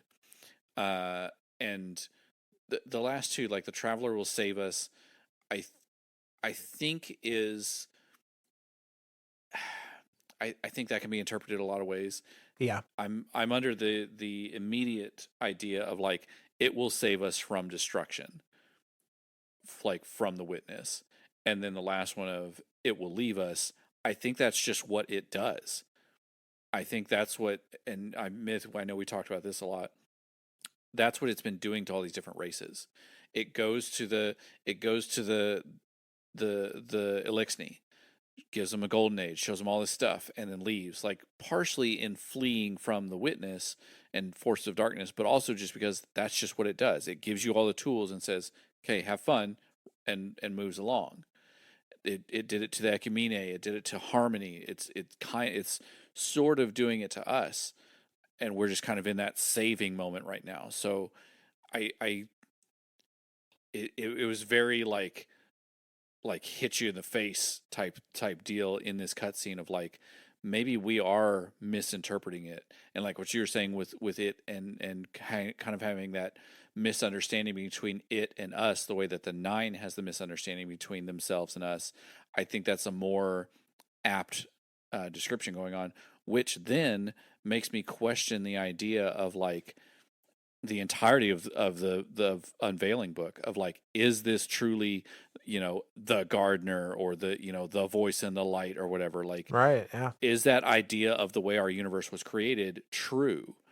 Or is this just another being that, like, there are beings that are like the nine throughout the entire universe? Because if they're in our soul system, who's to say they're not in other soul systems, like, Right. or other systems? And so with this traveler just being able to kind of go from, maybe the traveler is closer to what the nine wanted as far as like an intermediate than even Zur is. Maybe so. Or I would say maybe the traveler is closer to the nine's end goal of Yeah, being corporeal and not being tied to a planet and being able to celestial wander. bodies. Yeah, Yeah. yeah, yeah. So yeah, it makes it like this scene like makes you question a lot of things that are going on with the traveler, and it's whew, a lot to unpack. Yeah. Now we know like the things that the traveler was really trying to hammer home were those tenets of Yep, devotion, bravery, sacrifice. I am not going to claim that I know exactly what it was trying to communicate with those words. I got nothing here. Like that's I get the communication, but I'm with you. I Yeah. what it means, I don't Uh, know. I don't know if that is it just asking for help. If it's saying, like, you know, I require devotion, bravery, and sacrifice from you all to help me, or if it's saying, like, don't be scared because we're all gonna, you will all return to the light one day. I don't know exactly what it's trying to communicate there, but whatever it was, the witness recognizes a message is being sent and then interjects by like changing the scene to the death of Sundance and using that as a means to like force Cade away from the connection. It was definitely a corruption that was happening there. Like Yeah. it's like the message was almost complete, and I think Cade was coming to a point of understanding of it, but then insert the witness and the scene of Cade dying, and was like, okay, no, that's the tenant. Like, drive home that point, because you Guardians are so obsessed with death, and that you die so many times, and you're gonna come back. And yeah, it's yeah. Yeah. But regardless, Cade gets kicked out, has to like transmounts away for a moment, has to kind of recollect himself after all that. We talked to Luzaku a little bit more. She essentially just says, like, I'm going to stay here in this place, protect it. And I'm going to plan. And she specifically says, I'm going to plan my defiance to the all aged lie. Yeah. Which to me Fuck says Savathun. Luzaku intends to revolt against Savathun at some point. Yeah. Let's go. So, but we leave her there, and that's kind of where that mission ends. Uh, there's a little interlude where I think we see kind of what we were talking about, where that message is not interpreted correctly. Um, because Zavala, states like, "Oh, our silent god finally speaks, demanding faith and death." Uh, and Tarj kind of interjects and is like, "No, not death. Otherwise, I wouldn't be here. Like it wouldn't have bothered to make ghosts if it just wanted you to die." Right. Uh, and there's this struggle of, okay, what is it actually asking for? And I think again that by us filling in the blanks with the fourth guardian tenet, uh, it's it's been a misrepresentation of what was trying to be communicated. Yep. But then we enter the strike, where we have to run through the new strike as uh, part of the campaign.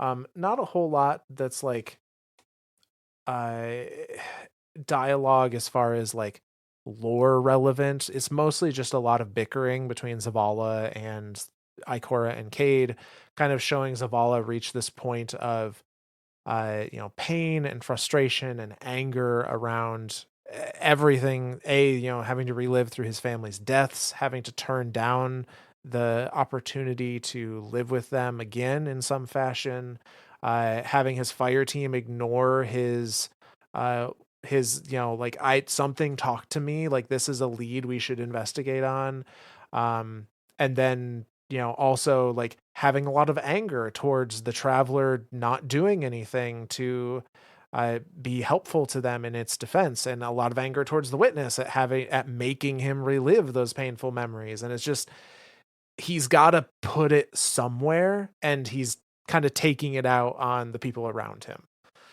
It does seem to reach kind of like a breaking point, and that again through this mission was where, again, without that context of that one cutscene of the statue saying "Help me," it made it seem like he's making rash decisions, and Ikora kind of even calls him out for it, like you're Yeah. making decisions that don't make sense, because in this strike you come across a lot of Ahamkara stuff, which is, I don't even know what to think of that. Like the fact that there's Ahamkara stuff in the Traveler, Hmm. okay, thanks game, don't know what to do with that. But like you come across stuff, and Ikora is very cautious about it, like, don't touch the Ahamkara stuff.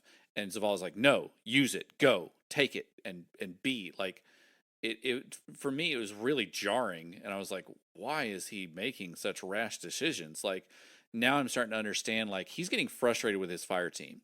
Yeah. Like, he as a commander was given some piece of information, and he's like, okay, let me share that information with my fire team, and my fire team has turned around and said, no, you're crazy, like, what is wrong with you? And it's like, well, no, let's take a second and analyze this. Let's not just run in there blindly and go with, like, well, Cade's plan is a good plan, like, fuck it, let's go with his plan. Like, okay, cool, let's go with his plan for nostalgia. When it falls through, let's have a plan B. Like, let's go through more. And again, to see that breaking point throughout this strike of him just getting frustrated and going, no, let's find a different way. Hmm.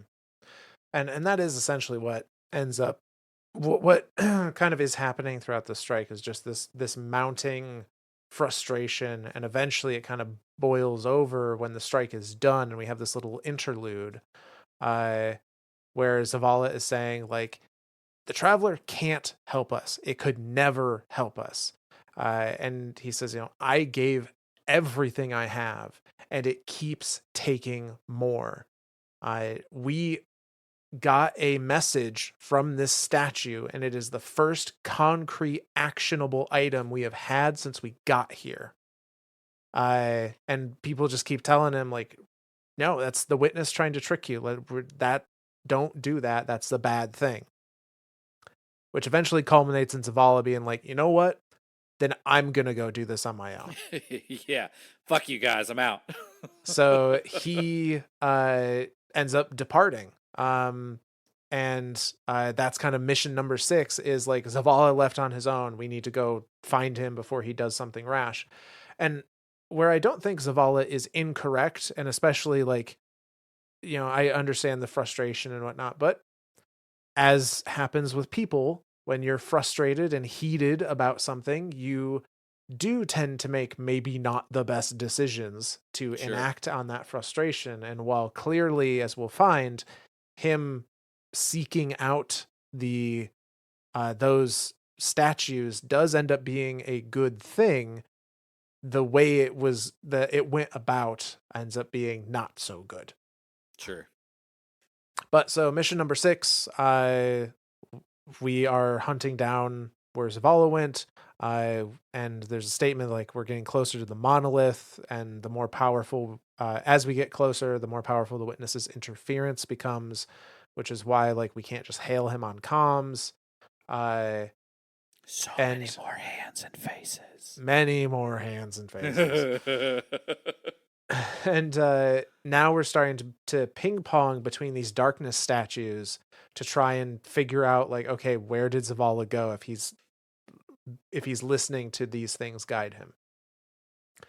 So we get to the first statue, and I didn't take down any of Tarj's exact wording because it wasn't story relevant, but he's very like, all right, you statue, tell me what I want to know. He's like, I'm done with this bullshit. He said, Yeah. look me in the eye and tell me the truth. Like, he is done with this bullshit. So Very, that very that was kind of Zavala fun. like. Yes, very much cut from the same stone. But so the first statue gives us the message: your commander seeks our witness, but without you, meaning Tarj, he will become one among its many. Those who have not yet been culled from the collective will guide him. We who have been bound will lead you.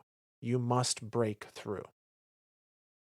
So, what we learn from this very first statue, and Tarj reinforces this, is that the statues are prisoners of the witness in some capacity.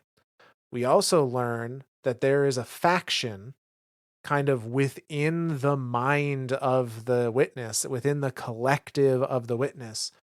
There is a faction that has been culled out. We get to the second statue. It says, our voices are many, but our voices are weak. It's too bright here. Give yourself to darkness. In darkness, our voices will be heard. So reinforcing this idea of the statues can't communicate very easily outside of a realm of darkness, because they're being suppressed, or just because they are so weak in that state that they can't, like, the mental link is very weak and shaky, and they can't communicate everything that way. I think it's a two-part thing. I think part of it is they mention it's too bright here. I'm Yes, thinking that as like the witness is actually using light to suppress them. that could be too. Yeah, absolutely. And so they literally can't break through. But in darkness, there's not enough light for him to give form there, and so like they can use more mental abilities to like talk and whisper. So we get to the third statue, which tells us, we are the shame our witness could not bear to reckon with. So the first knife cut us out. Exiled until we are deemed worthy. Imprisoned until we can be reintegrated into the final shape. So that really confirms for us what these statues are. These are pieces, they are people of the witness's civilization that did not want to do what it wanted to do. So the witness formed, and there were little bits of it, there were souls within it that were like, no, we don't, this is bad. We should not be doing this. And rather than listen to those pieces or like come to terms with those pieces, the witness literally severed them from itself and plopped them in a statue somewhere as a prisoner. It was like when you come to realization of I'm right and you're wrong, then you can rejoin. Yep. Yep.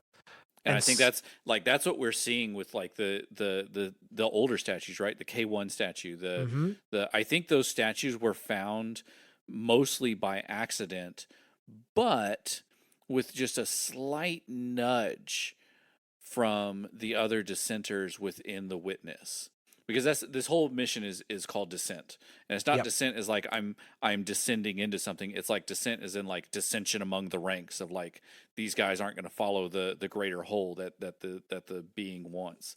And so I think like those that K1 anomaly, like that's the whole reason why it whispers. It literally cannot talk. It has been so severed and so cut that it just cannot speak anymore. And so it has to speak in whispers. And if it speaks any louder than a whisper, the witness will know. The witness is still connected to those things, and the witness will try to like stop it from happening. Yeah. Which again, if you think about it, that first K1 anomaly was discovered pre-collapse. So Yeah. by it whispering, absolutely that's what brought the witness here. It was like, oh, not only is the traveler there, there are dissenters among my own ranks that are trying to help do away with me and stop me from doing what I'm doing. So yeah, I'm gonna go there and I'm gonna fuck shit up, and then I'm gonna leave, and then I don't have to worry about it. But then of course the whole collapse happens with the Yep. traveler and the veil being lost and Savathun stealing it away and hiding it. Now the witness is just kind of pissed, like okay, whatever, fine, I'll go be on my own for a bit. Yeah, and if we think back on where those statues are, so K1 anomaly on the moon, which was then moved to Europa, uh, its whispering, if I recall correctly, is what gave Clovis the visions and ideas on how to make the exos. Yep, that's what gave Uh, him what he dubbed clarity. right. And like I think maybe in a similar way to the Traveler, like those whispers are not being interpreted 100% correctly, Right. but some of the ideas around like build up defenses, create things that could maybe be a weapon against the witness. Like I think that's always been these statues' goal. Sometimes like the sheer method of transmit makes the receiver go a little crazy. Right. Uh, but like the end goal has always been like the witness is out there. It's this big bad. Build an I army. I I need to give you. I'm trying to give you information so that you can have some kind of weapon that might work against it. Yep. And yeah, so we see that in K1 with the Exos. Perhaps you could argue Garden of Salvation with the statue there. That may have been not that it was whispering to the Vex, but that the witness directed those Vex to guard it so that it couldn't whisper to anybody else. Oh, sure, sure. I was thinking a little bit of both. I was thinking like even that thing it sees the Vex as a tool and is like, okay, let me try to poke these things. Let me That try could to be too, yeah. get these things to build because that's all the Vex ever does is just build. Like Right. they to me they're like I don't want to say the perfect soldier, but they're a very useful soldier. And so like for a statue to be in the garden and just start whispering at them and like build, defend, guard, like Yeah. yeah, even just the most basic commands to them are exactly what it wants. So this gives us an idea for these statues are I'm gonna say the statues are the exiled. The dissenters are the ones that have not been exiled but are kind of in hiding in the witness's collective consciousness. Yep, still part of the main consciousness of the witness, Yep. but like trying to like get messages out as subtly as they can because they know as soon as they're discovered, their fate's the same as the K1 anomaly. They're cut out. Yep. So we get to the fourth statue, which asks them like, "Why can't you just tell us how to beat the witness? Like, you should know that." They say, "We are bound. There is no other way than to give yourself to darkness and see. Your commander needs you, little light. You will set us free. You will set us all free." So again, like they literally can't communicate that because as soon as they try, the witness will know and either will destroy them before they can or who knows. Yeah. But for some reason, they are bound in a way that will not allow them to communicate that info. And the last statue then says, "We are not strong enough to aid you, but your journey is close to an end. We are not strong enough. We are not strong enough." So again, like they can't do anything to the witness from the inside. They can't overpower it. They need somebody else to do that for them. And then we get a cutscene of Zavala entering one of these like doorways of the dark, venomy, goopy stuff. Um, and Ikora and all them are there saying like, "Don't do it. Don't go in there. It's just a trick." And he just walks through anyway. And he gets a vision of many of these kind of veiled not statues necessarily here, but like actual like veiled looking people in a way.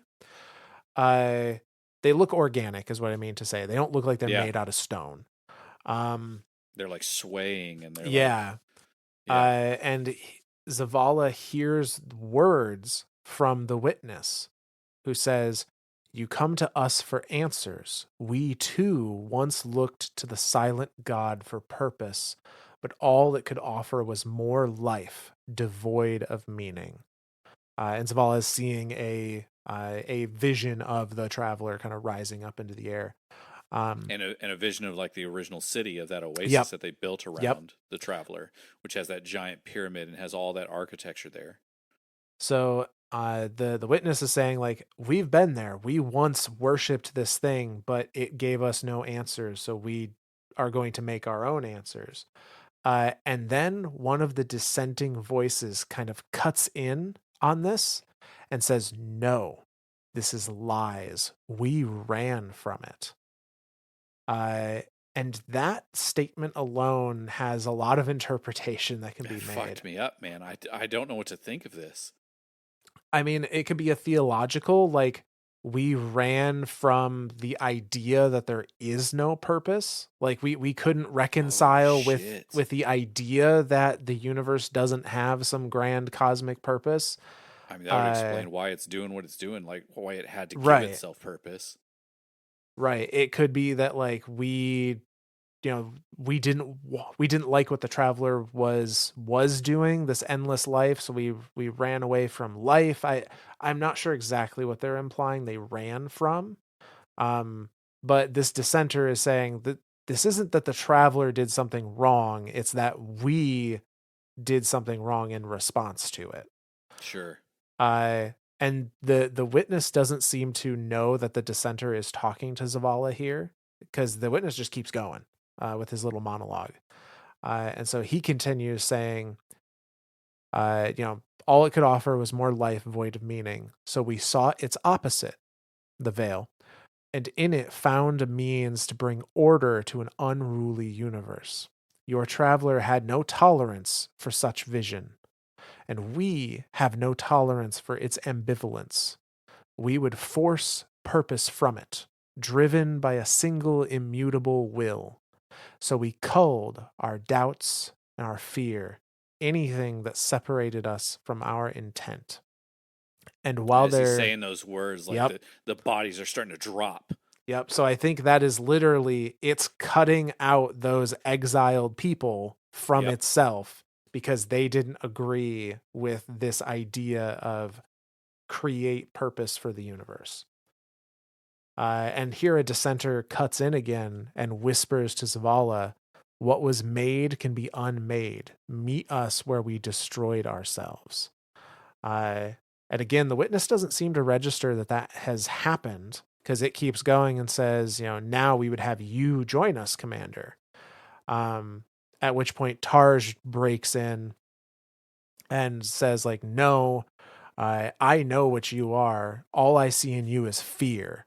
And the witness is like, "No, I have removed fear." And Tarj is like, "No, you haven't." And I I'm not sure if it's Tarj self detonating or if it's the witness crushing, but I couldn't tell. Tarj dies. Tarj is an explosion of light, which throws Zavala out of this like area in the dark the witness has him in and allows Ikora and Crow and Cade to like grab hold of him and pull him to the other side. Well, and Uh, it's interesting here that you mentioned that idea of like he self detonates. I'm reminded of those ghosts that Rulk was poking at, yeah. Mm-hmm. and one of them just goes, "This one is not for you," and self detonates. Yep. So I think it literally just like the traveler was still connected to it. I mean, obviously it's always connected to it, but like the traveler just like sends a giant burst through and just says no. Holy Yeah. shit. Well, and we saw the same thing with Sagira, right? Sagira Yeah. sacrificed Yeah. herself in a similar way to push back the celebrant and allow Osiris to get away. Well, she thought. Yeah. Uh, Yeah. Yeah.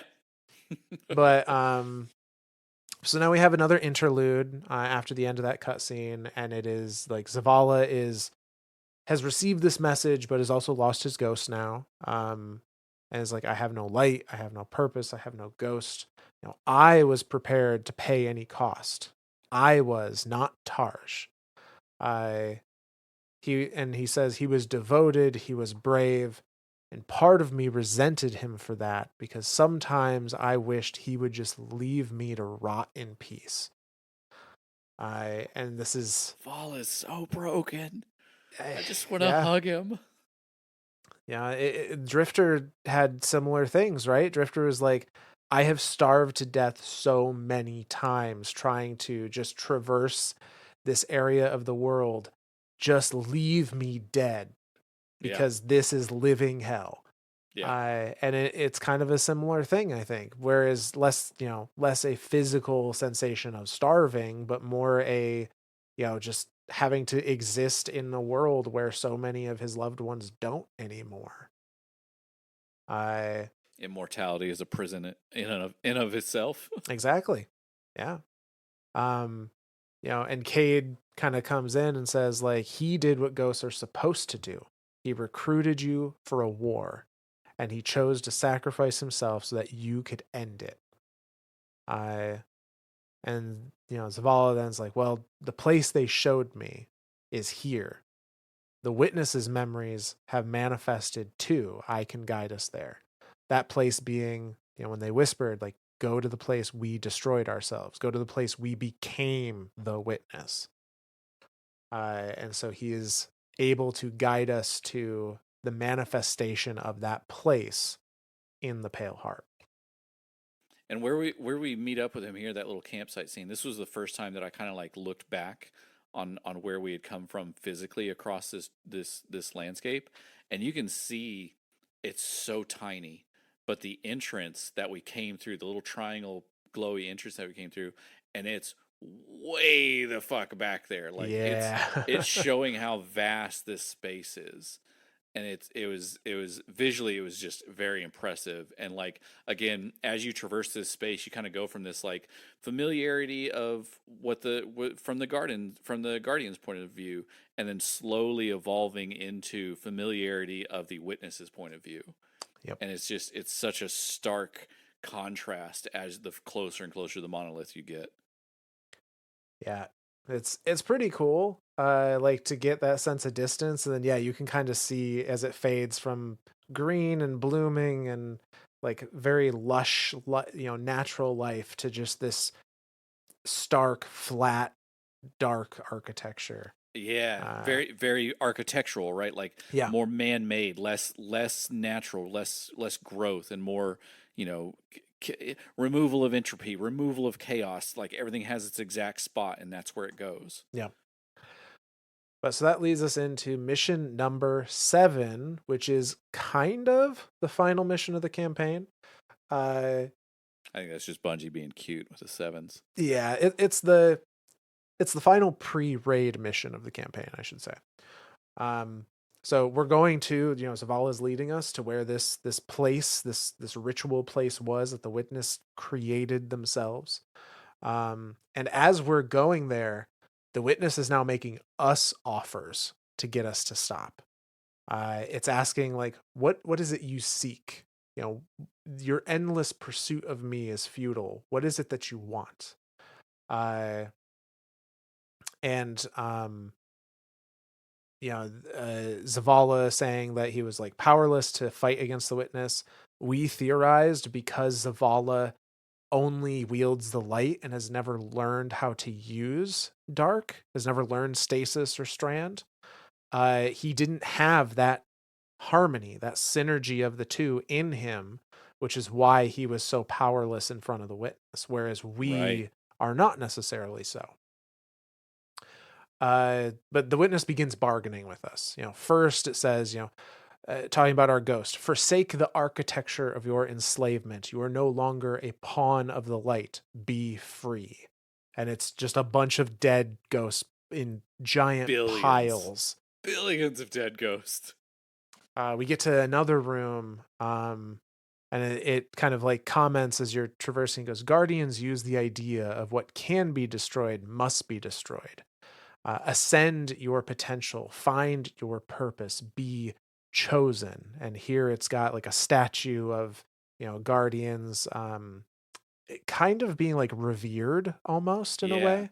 It's got like one of each. It's got like a solar hunter with a knife. It's got a void warlock with the stuff in his hand, and then an arc titan with little lightning bolts in his hand. And then there's all these little, like that's like the main statue in the center of the room. Then there's like all these little guardians around him, and it's like it's almost like the witness is like, yeah, I can make you legend. Like you want to become legend, I will make you legend. Like you Yeah. want to be you're one of these little peons down on the ground, and that's like where you're walking through, and it's like you aspire to be that. You aspire to be this great known guardian throughout the world. Well, I can do that for you. I can finalize that for you. Yeah. So we continue going through, and it has a statement of sword logic teaches that which cannot be destroyed surpasses infinity. The hive were lost by this childish game. Are you not also a prisoner of this eternal chase? For all your power, you destroy to receive glittering rewards. We offer you an escape. Embrace this truth and be uplifted. I so kind of calling out the players in this of Yeah, like, you know, all you ever do in the game is kill shit to get shit. Like like yeah, you kill shit to get loot. You want loot? Fine, I'll give you loot. Fuck it. yeah, and we do. The one of the next room we enter after this statement is just piles of gold engrams and gold statues, like Star Horse statues, and Which uh was interesting to me. Everything in that room has a symbol of has the the nine on symbol it of the somewhere. nine. Yeah. Yeah. I'm curious Uh as to what, like, I'm not fully sure, like, what the witness is getting at by I'm showing not us that. either. Like, does he know of the nine? Does he, like, better understand the traveler, where the traveler comes from, and that, like, the nine is the bigger picture? Like, I don't know. Maybe he's just pulling from our memories and being like, okay, Could be. where was the biggest treasure hoard you ever saw? Like Dares of No, Eternity. Zers, Cool. cool, Here's all the neat. There stuff. it is. Yep. So yeah, I'm not sure if there's a connection to the witness there or if he's just drawing on our memory. But what the witness has done here, uh, is almost given us new tenets. Yeah. Be freed, be chosen, be uplifted, be adorned. Like these are like the tenets of the He's witness essentially. he's bargaining with us at this point. Oh, He's full absolutely. on scared, and he's just like, anything I can offer them to try to tempt them. Like he knows. I think at this point he knows we are a genuine threat to him now. Yes, Like we absolutely. know something. Like we don't know it full on yet, but we know something. Yeah. And the fact that we know something, that we have any type of information about the witness, is discerning to him. Yeah, I don't think his pride would allow him to admit that we are a threat, but somewhere in the back of his head, like he knows that, He's yeah, got to do something. there's a problem here. Yeah. Um, but so we get we travel through an area that I want to call out specifically because we kind of took to calling it the witness's experiment wing Oh because my god. there's a bunch of really just fucked up shit Fucked in up here. shit. There's no other way to put it. There's some fucked up shit in these encased in ice. Yeah. The one that gets me the most is there is one of a war beast, like a war beast torso with a human face, and where it's like back legs would be is instead replaced with a giant like hive worm tail. It's Uh, so and then it has human arms with it yeah, too. yep, and it's It's just, so fucking freaky. uh, The perspective you get from it is this screaming face coming at you yeah, with this the war beast like mane up above it, and then like the hands are like reaching out for you. It is freaky as shit. There's another one where it looks like a cabal, but it's just all arms and hands. Like even its feet it are arms and hands. And then there's like we found another spot. It's not in that room, but there's a spot where a hand is growing out and the fingers are more hands, yeah. like on the tips of the finger. It's so freaky. This whole area is just getting more and more and more freaky. So, and I mean, we have heard in dev interviews, they have stated that Nezarek was a chimera, was a like combination of many things. His body that he inhabited was a chimera. And so I think, you know, we saw the tormentors were explained as being a combination of Callus's cloning tech and Nezarek's DNA. We've now seen the subjugators, which are, you know, very similar to tormentors. So I think when we're traveling through this space, we are seeing the witness literally pulling and placing together bits and pieces from different things to be Yep. like, okay, what fits to make a powerful enemy, you know, a powerful soldier that I can use. Yep. So I don't know if the ones in ice were like the failures. I'm just glad we never got to fight that thing. It's so freaky. It And then really like this is. whole time, like you go through this cave and there's all these hands hanging from the ceiling. And I'm like, Myth, jump up and high five the hands. And he's just like, no, I don't want it. And then like then you come to like these walls where like you have to step on the hands to traverse the wall, and it's like this is weird. I don't like it. Yeah.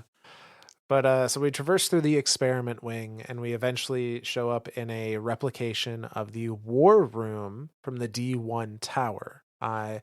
With little statues of Zavala, Ikora, and Cade, where they would be in the war room in D1.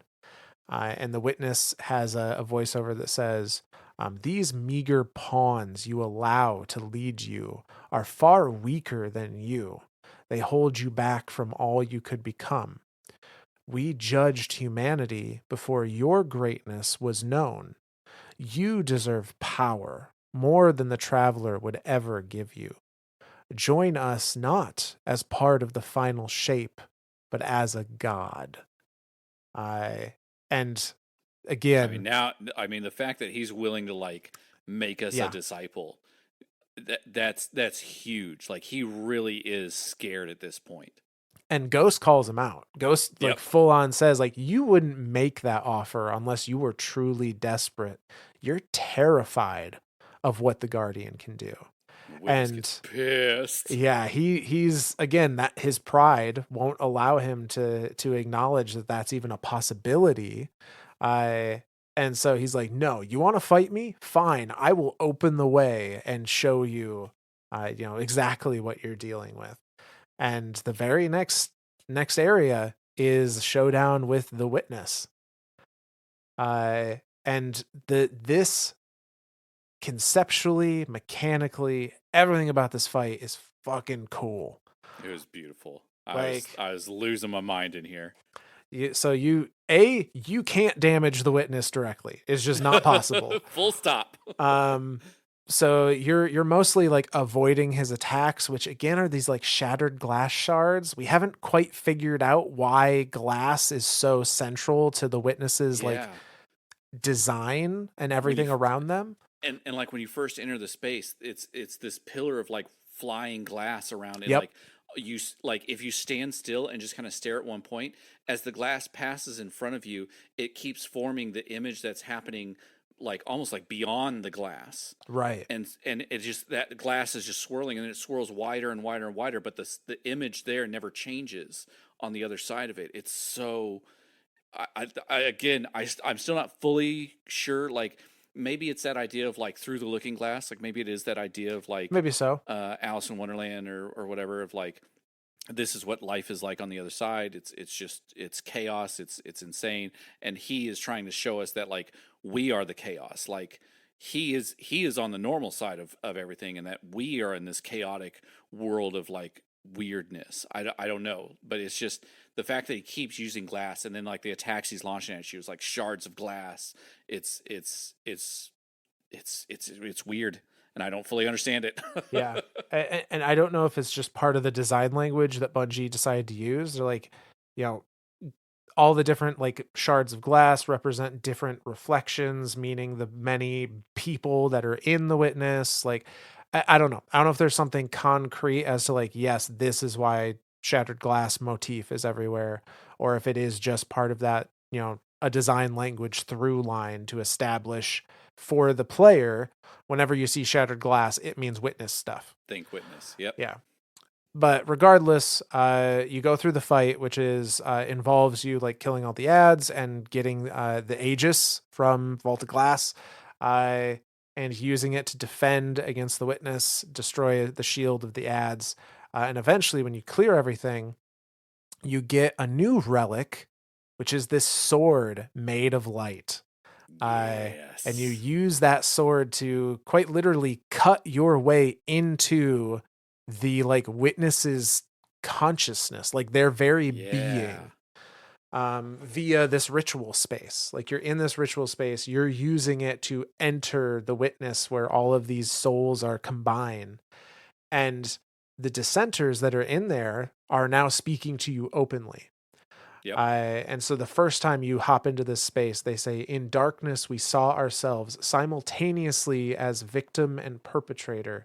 We reshaped ourselves to become the purpose the universe lacked. And, the dissenters are like, this was wrong. This Yeah. should not have been allowed. And they're saying like, kill us, free us, destroy us. And you're just running through with this sword made of light, crumbling statues with it, kind of Yes. representing the various souls that are within the witness. And you do your first run through, and it screams at you and pushes you out, and you can see you've now like done a chunk to its shield.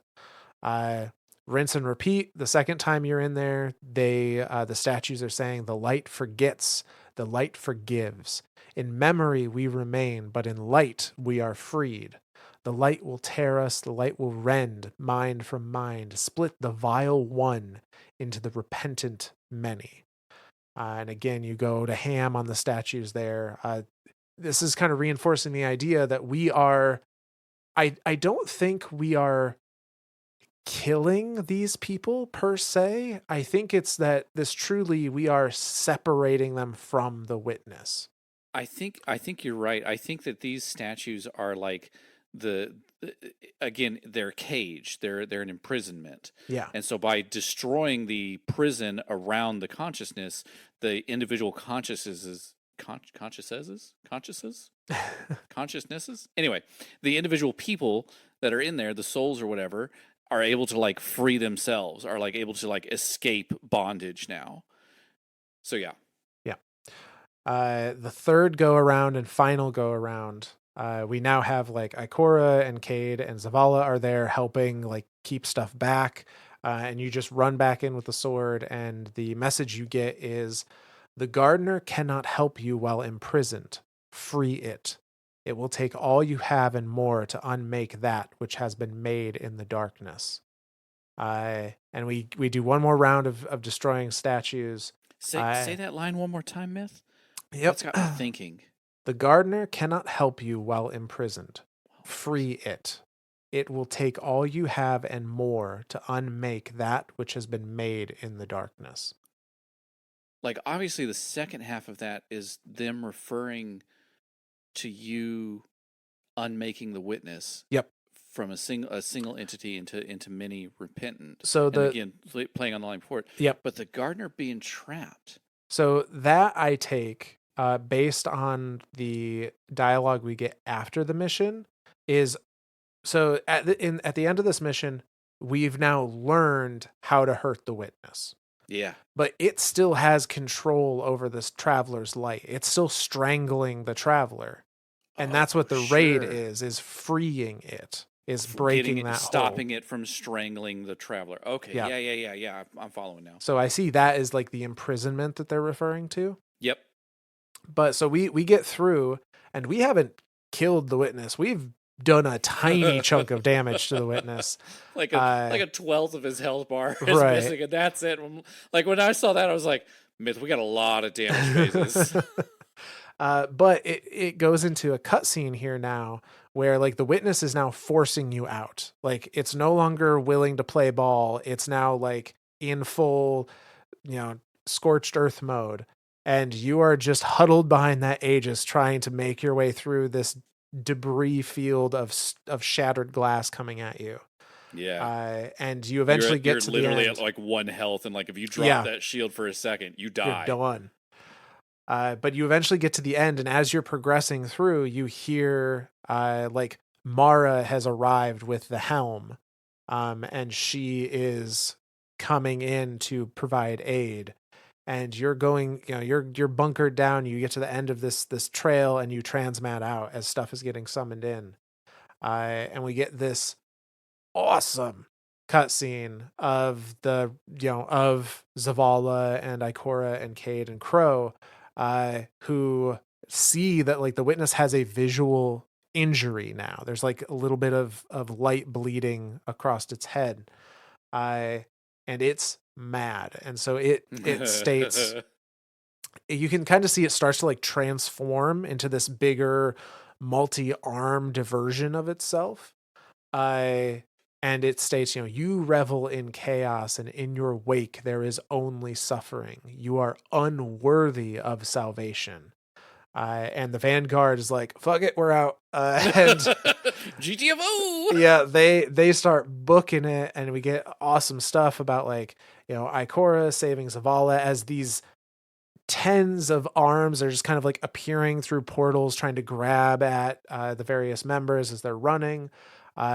Crow use golden guns up to shoot a couple of arms away to let Ikora and Zavala get out. He pulls out Saladin's axe and uses it to like chop the wrist of one of the arms, which is pretty awesome. That one messed me up. That was like a two-part. Like, are we getting a new super for hunters? Is this what happened? Like, what's Right? going on?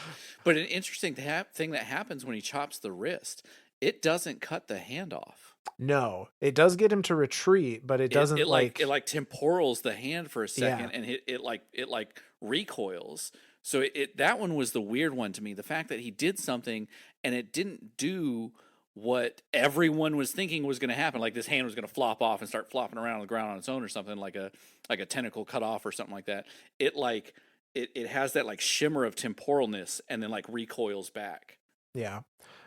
Which may be because that's not a thing of light. Like Golden Gun is a gun and a bullet literally made of light. Of light. Saladin's axe is a physical thing that was wreathed in flame, presumably from light, but it's still like a physical blade. So maybe that's why. But we end up, the whole Vanguard team is able to transmat out, and we get this little cutscene of Mara saying, I have brought everybody. Like all of our allies are here to help us. And she goes through like Keitel with the Cabal and Mithrax with the Elixni. And then says, and I've also discovered a very interesting guardian named Micah 10. I lost my shit when she said it. And there is a lot to unpack with Micah. For those that maybe remember or maybe haven't listened to, our very first episode ever was the Penguins of Europa. Penguins of Europa, which is the origin story of Micah 10. It all comes full circle, man. It really does. Time is a flat circle. But so we get introduced to this idea that like all of the allies throughout all the years you've been playing, they're here and ready to make a stand.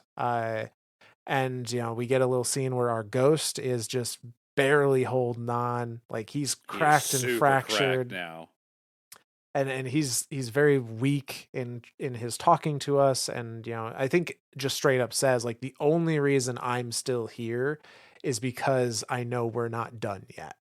Yep. And we get another scene where on the radio where Zavala asks Ikora to teach him how to use stasis. I love that moment. Yeah, and Ikora is like, all right, new light. Which was kind of fun. But this is where we enter this like post-campaign break where, at least from day one, right, there was a during day one, because this is a time where we were waiting for the raid to happen. And they had like side quests and stuff to fill in that blank. The only one we're going to really touch on is the side quest for the exotic sniper rifle, because that is a side quest that was pretty much Cade truly passing the torch of Hunter Vanguard to Crow. Yep. All of those missions were a lot of dialogue between them and kind of like coming to terms with what happened and moving beyond the past of Cade's death, and really assuming that responsibility for Crow. Yep. Where Cade eventually gives him like, this is a new cloak, because that belongs to the Hunter Vanguard. He goes, and it's your. He goes, the dare is not. The dare is not mandatory. He goes, it never was. Like, you choose this. If you want to do it, then put the cloak on. Yep. I and Aldrin or Crow is kind of like, I gotta think for a second, and transmats out. And it was very much, that is kind of the full circle conclusion for Cade in a lot of ways, of like, all the unfinished business is finished now. Yep. And I Um, want to say, like, is it during that mission or is it during some other missions where Cade, like, something happens and Cade's like, I didn't realize that. Okay, well, I guess we're just going with it or something like that. yeah. I don't remember if it was in those missions or not. I think it was in those missions where it was like, yeah, I don't, Something happens and then Cade's like, oh, we gotta and they're like, no, Cade, they're on our side now, and he's like, oh, right, because that happened yeah, while I wasn't here, and we start seeing a lot of, again, more of that side of Cade where he really truly doesn't belong. right. Like, his He time doesn't. is done in a lot of ways. Yeah, it's like he doesn't fit. It's like he's here and he's helping, and he's grateful to be helping. I think, but he's not grateful to be here. I don't think he's enjoying that. Right. Yeah. Uh, but so we have that scene, and then at that point, we're just waiting Yep. for the raid to happen, because, as we said before, the raid is all about breaking the witness's hold on the traveler. Yep. Um, and once the raid More world more first s- more completed, spoilers. We don't kill the witness in the raid.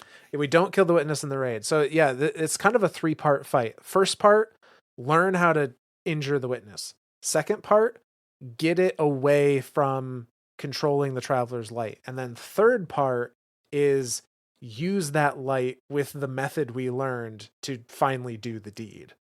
Uh, and so that all culminates after the raid, world first completed, with the excision Yes, like mission. exorcising demons. Yes, yep. With that mission, which again was fucking awesome. That mission is I like I've played it. I think both of us have played it twice or 3 or 4 times. Yep, It's yep. so good. It is a fantastic mission. Awesome ending to this expansion. So you hop into this mission. It's a 12-man activity. They give you a little cutscene of Zavala speaking to everybody, like all of the different Literally races and fleets. everyone.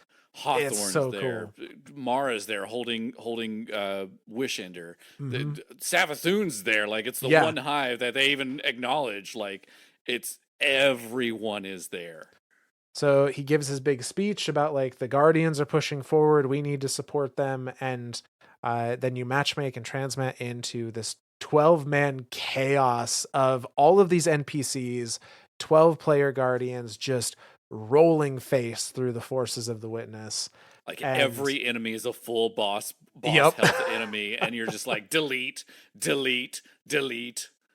it is phenomenal. And you eventually, you get to the end where you've gone through like the protective forces, and now you're fighting the Witness themselves, and they're in that full transformed state of like a you know 20 arms along its side, and it's Oryx sized from the raid. It's huge, well bigger than us.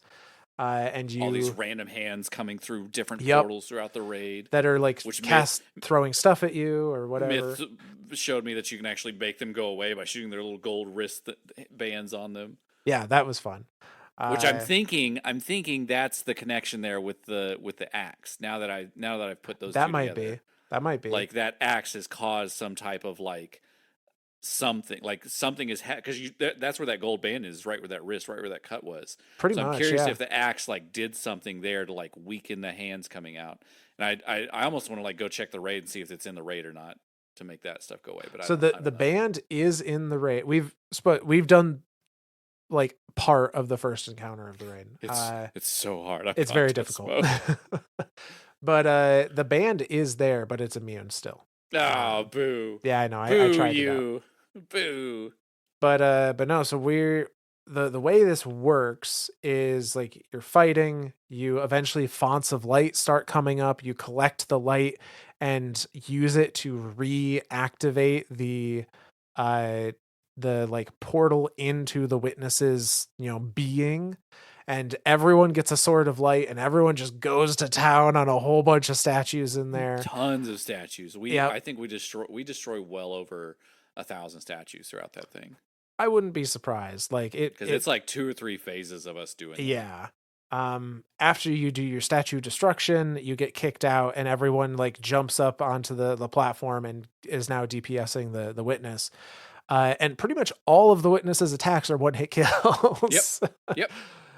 So He's avoid. doing everything he can to stop you. Yep. So yeah, just don't stand in beams. Don't get Yep. hit by Gotta hands. avoid the auras and things and whatnot. And you do that for a couple rounds, and then finally you weaken him enough where he like puts up this shield of this broken glass effect again. That is like the last stand kind of thing. And our little ghost says like, "Use me. I know what to do. This is what I was made for." And it replaces your super with the symbol of your ghost, and you cast your super, and your ghost just funnels a beam of pure light at the witness, and 12 of those doing 1,000,000 damage a tick. It's a lot. We saw a lot of 6 9s Yeah. rolling off of it. It's a lot of damage. You burn the witness down, and it in a very Oryx way starts to like kind of drift as it's literally unraveling. Uh, and what was really cool, well, two things. The first, you can see little flits of light, like little stars, little shooting stars coming out of the witness as it's unraveling, which we took to me, these are all the various souls that once made the witness up that are now out escaping as singular things. And the other thing that kind of reinforces that is the witness's final words are "we," and then it switches and says I don't understand. So it's gone from a collective to a singular. Which makes me think that there was just a singular person, like a leader or something among the witness's original people, that came up with this idea of the witness and purpose. Could And be. he just kept feeding it to everyone and just festering it and making it the only idea that made sense. Yeah, like a cult leader or Yep. something that, yeah, was the driving force behind all of Yep. this. But yeah, the witness dies and just kind of unravels. All these little lights shoot out and go, off into the sky. And then we get a cutscene where, as was very narratively foretold at this point, our ghost blinks out and is dead. Yeah. Clatters to the ground. We lose our light. Uh, and our guardian, in probably what is the most voice acting we have ever heard from them. I mean, it's like 30 lines. Like it's It's pretty crazy. good. They pick up the ghost and are cradling it and are begging the traveler. They're saying like, bring him back. Like you have this army. You've called this army to yourselves. Like what's one ghost? Bring him back. And in very classic traveler fashion, it does not respond in any way. But Cade then appears, and talks about, Sundance told me that we're all connected, the guardians, the ghosts, and the traveler, and then says, "You let everyone else know that this was my choice. Nobody makes my fate but me," as he sacrifices the body he has that is a construct of light and pours it into our ghost to bring it back to life. And then the tears start coming. uh, and our ghost is resurrected, and Cade is once again gone, presumably into, back to where he came from. Uh, and then we And get we're still his favorite. and we're still his favorite. It's so good. But we get a final scene where we see Crow is now wearing his new cloak and sporting a new haircut. I can't. I'm not on board with the haircut. I'm gonna implement a rule for Hunter Vanguard or for all Vanguard. In order to be in the Vanguard, you have to be bald. That's it. I mean, two of the three are already Two of the following three that, are so. already there, and Crow has like this side shave thing going on too. He's almost there. I just got to shave it off. Shaving the man bun off. I can't. I'm not on board with it. But this is like Crow is officially now in the role of Hunter Vanguard. And we see a couple of scenes about like, here's what other people are doing in the wake of all of this. And two, which really come out as like, oh, there's something there that we're going to have to go deal with. The first is being Spider and Varix together, and there's little holograms of Fickrel and Aramis on the table in front of them. So something's going on with those two and Fickrel and Aramis, like trying to track them Hopefully down, not joining maybe. forces or anything. That'd be freaky. Yeah, I think maybe finding information on where they went, more likely than not. Knowing the Spider to then turn around and like sell back to the Vanguard or something. Yup. Uh, Merchandising. Got to make a profit here, baby. And the other one is an image of Shivu Arath reaching for a sword. And it looks like maybe Oryx's sword or something similar to it. Which didn't make sense to me because I'm 99% sure at the end of Regicide in D1, His sword like disintegrates. Eris comes over and like pokes it and the whole thing disintegrates and she just takes like the main crystal of it and that's what we make the exotic swords out of. So, I mean, maybe it's just a hive sword. Maybe it's Crota's sword. Could be. I don't know. Could be. Because we never really do anything with Crota's sword. Like it. Right. It just sticks in the ground. Oh my God. It is just stuck in the ground. So maybe that is Crota's sword. I bet that's Crota's sword. I bet she takes up the mantle and is like, I will finish what my sisters didn't. Yeah, I mean, regardless, it is definitely saying like Sivu's doing things. She's gonna be a problem we need to deal with. Yep. And then we come to this beautiful scene of just your guardian or your fire team. One more random scene that's I think going to take place in a couple days. That's Failsafe with the army of Vex in front of her. Not sure what the hell that means. Yeah, I don't know what's going on there, but apparently Failsafe has like been holding book club with Vex goblins or something. Yeah, I guess. Whatever. That's fine. Yeah, I'm sure nothing will go wrong. You do you, Failsafe. But Vex have never found an entity that they started worshiping ever. I don't know what you're talking about. Right, yeah. We do know that Failsafe did have some time to converse with a Vex when she was trapped in the network for that one side mission. That's true. So yeah, but then we're treated to this very picturesque scene of your guardian or your fire team kind of hanging out on the helm with the traveler in front with that cutout still in it, that portal still there. And we get a little voiceover.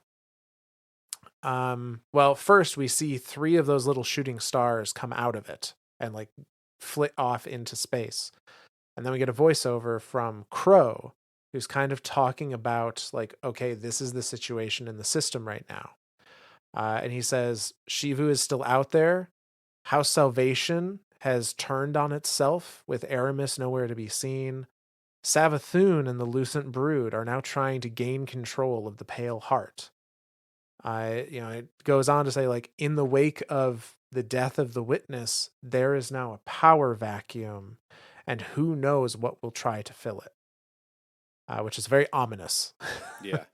Biggest power vacuum there ever has been. The entirety of everything dark, like the high commander of everything dark is now done away with.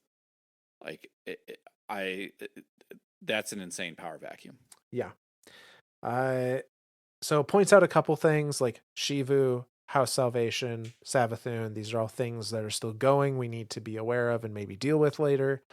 I and then says, but the most worrying thing is an aurora bleeding out of the traveler, light and dark bleeding out into open space, and that they've established a no-fly zone and all that. And then says, anomalous matter has been seen drifting from the traveler at relativistic speeds. One was found heading towards Nessus, which we take to be those three little shooting stars that Yep. popped out, which very coincidentally, there are three episodes that are coming in place of seasons this year. And the first one is called Echoes, Yep. which we were thinking like echoes of Oryx were something we dealt with after Oryx was dead.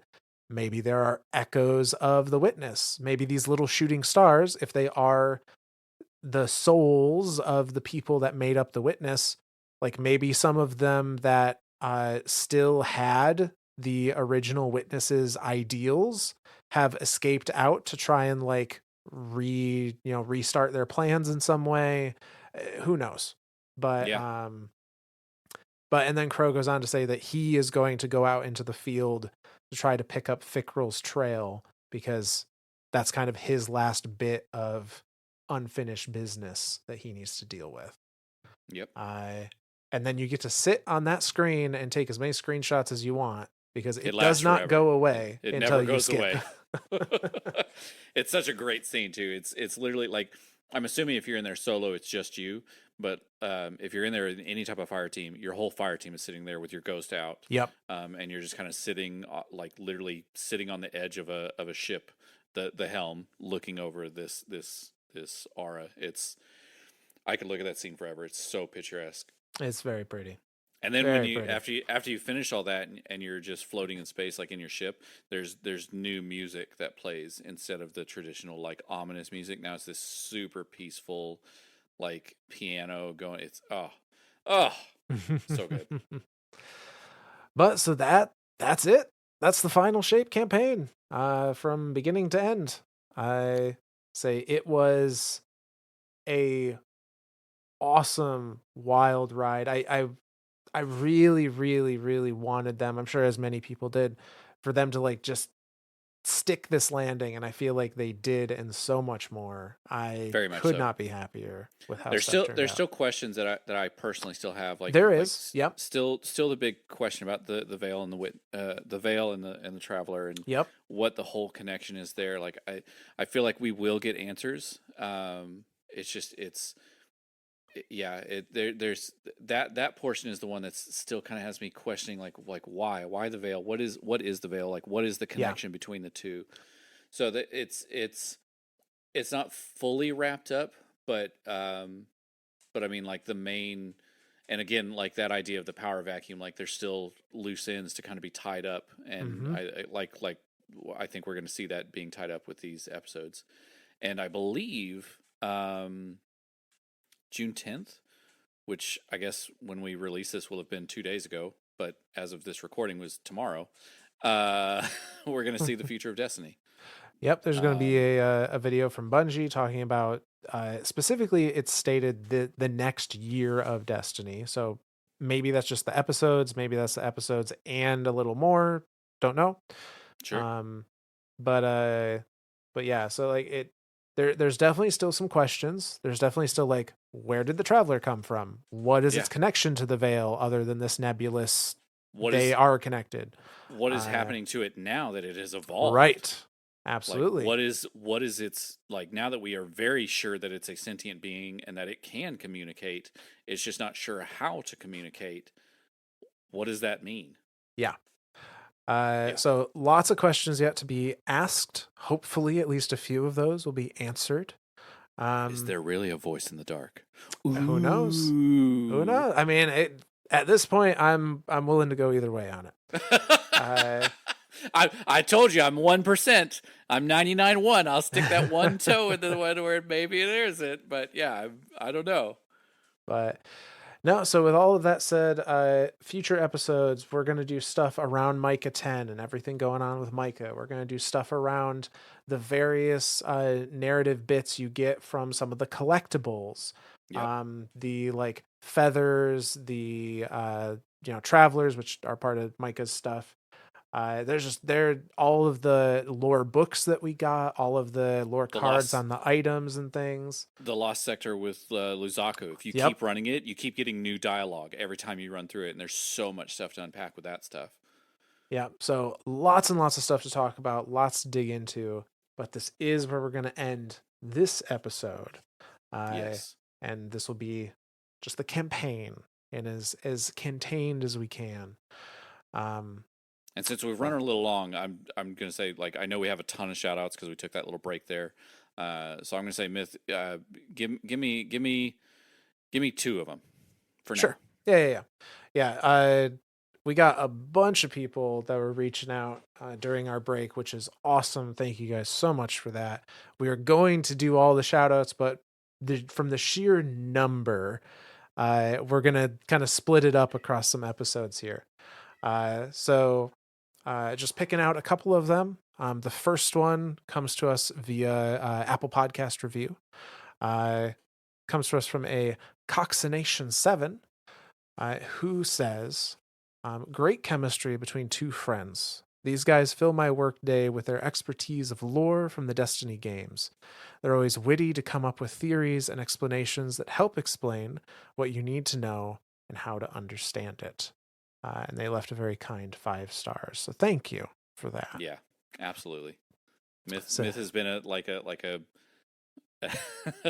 Myth is my second brother, so yeah, I enjoy his company a lot. well, thank you. Say, I don't think it's any mystery that it's mutual for sure. Yeah, yay! He won't say it out loud, guys, but he has said he loves me, and that's okay. I know it, he knows it, and now all of you know it. Yeah, there we go. But no, so thank you for that. And that is a big thing, especially like going into something like this. This expansion really required you to kind of know what was going on to Yeah, fully get everything. Which is why we were saying before, like new players don't dip in, like do other stuff before you come straight here. like you Uh, can poke, like do the thing, like enjoy it, but yeah, then like once you get absolutely. through with it, be like, oh my god, what the fuck was all that shit? And then go listen to some of our other episodes. Yeah, there you go. Maybe get a little bit of info from them. But another shout out from Apple Podcasts comes to us from Scarecrow, who says, I've been a longtime player of Destiny since Destiny 1, back when the Taken King released. I thought I knew enough about Destiny lore since I watched all the cutscenes, but oh boy, was I wrong. This show is well done and kept me sane through some long drives for work. It's also fascinating to learn more about the deeper aspects of the game, and you both do an amazing job of breaking down the lore so it's easy to understand. Thank you again, and I hope you continue this show for a long time to come. Well, I say thank you, and based on the amount of content we just got, we will. Yeah. Oh yeah. Like the big thing with Destiny is it's a very spider webby thing, and this was something that a couple of weeks ago we did a guest appearance on another podcast, the Destiny Down, not Destiny Down, Guardian down. Guardian Down. Sorry, I was blanking on the name for it for a second. With Gator, Todd Gator, and he asked us a question there that really kind of I like how I like the idea of it. It was like, how does a new Guardian get into this lore? And Myth and I kind of came up with the same idea of like, if you start playing something and you're just enjoying it and you're like, well, how do I know more about this one thing? Like, start pulling at that string and just kind of start following that string, and you'll notice it will branch out and it will spider web into everything, and you just kind of go with it. You just kind of like, that. I love that idea of just kind of like pulling at threads and following them through. So yeah, this Absolutely. this expansion can be very heavy Yes. for a new light. So yeah, be leery of it, but it's once you start getting a bigger understanding of the lore, and they did the best they could with a short amount of space, uh, uh, uh, trying to kind of get some of these ideas through to us for this expansion. Hmm. Um, but yeah, a lot of them aren't like right up front in your face, and you do kind of have to like dig in the background for them. So yeah, yeah, Yeah. But I'm gonna do one more here. okay. So this one coming to us from Audible. I say this one from a To Damage My Calm. Uh, but they say, I've been in love with the Destiny universe since I pre ordered it long ago in 2013. The solo guardian staring up at the traveler drew me into an amazing world of future fantasy and myth. After stumbling on this podcast, I learned that there are others like me. I really enjoy listening to you two deciphering and educating listeners to the lore of this great game. And I love the voice acting and the character naming. So thank Yeah, you. Thank you for the fun ear candy, your fellow guardian. I love it. So, I yeah, I thank I you. I know that there are more people like the two of us that just see this story and just fall in love, and just all these little things to poke at and connect. And I enjoy connecting the dots on the back end, right? Like I enjoy seeing like, oh well, how did this character interact with that character, and what did that lead to in the universe? Like, did that lead to a bad thing? Did that lead to a good thing? Like, what does that mean to us, the player? Like, Hmm. how does all this connect? So yeah, I it's yay, yay, makes me happy. Yeah, but say if you like what you heard and you want to support us in some way, leaving a review on your platform of choice. Easiest way to do so. If you want to leave a comment on that review, we love seeing those.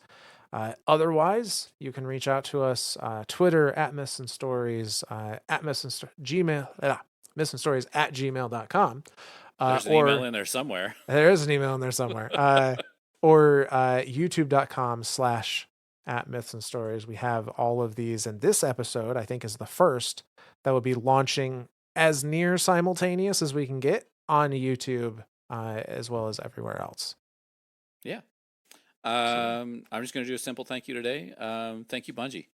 yeah. At that end of that scene, when that picturesque scene comes up, they say thank you to us. So I'm going to thank you right back for allowing us to take part in your world and be in your mind. And I'm excited to see what the next what the future of Destiny is. I was very scared going into this because there was a lot of times where they talked about the end of the Light and Dark saga, and I think a lot of people hung on that word end. Hmm. And I'm very happy to see the word future and what's next. So yeah, Yeah. thank you. Anything else, Smith? I think that's it. All righty. Well, we're happy to be back again, and we're excited to do more episodes. So, from all of us lore daddies to all of you guardians out there, we'll see you next time. You found your people. Guardians do love their myths and stories.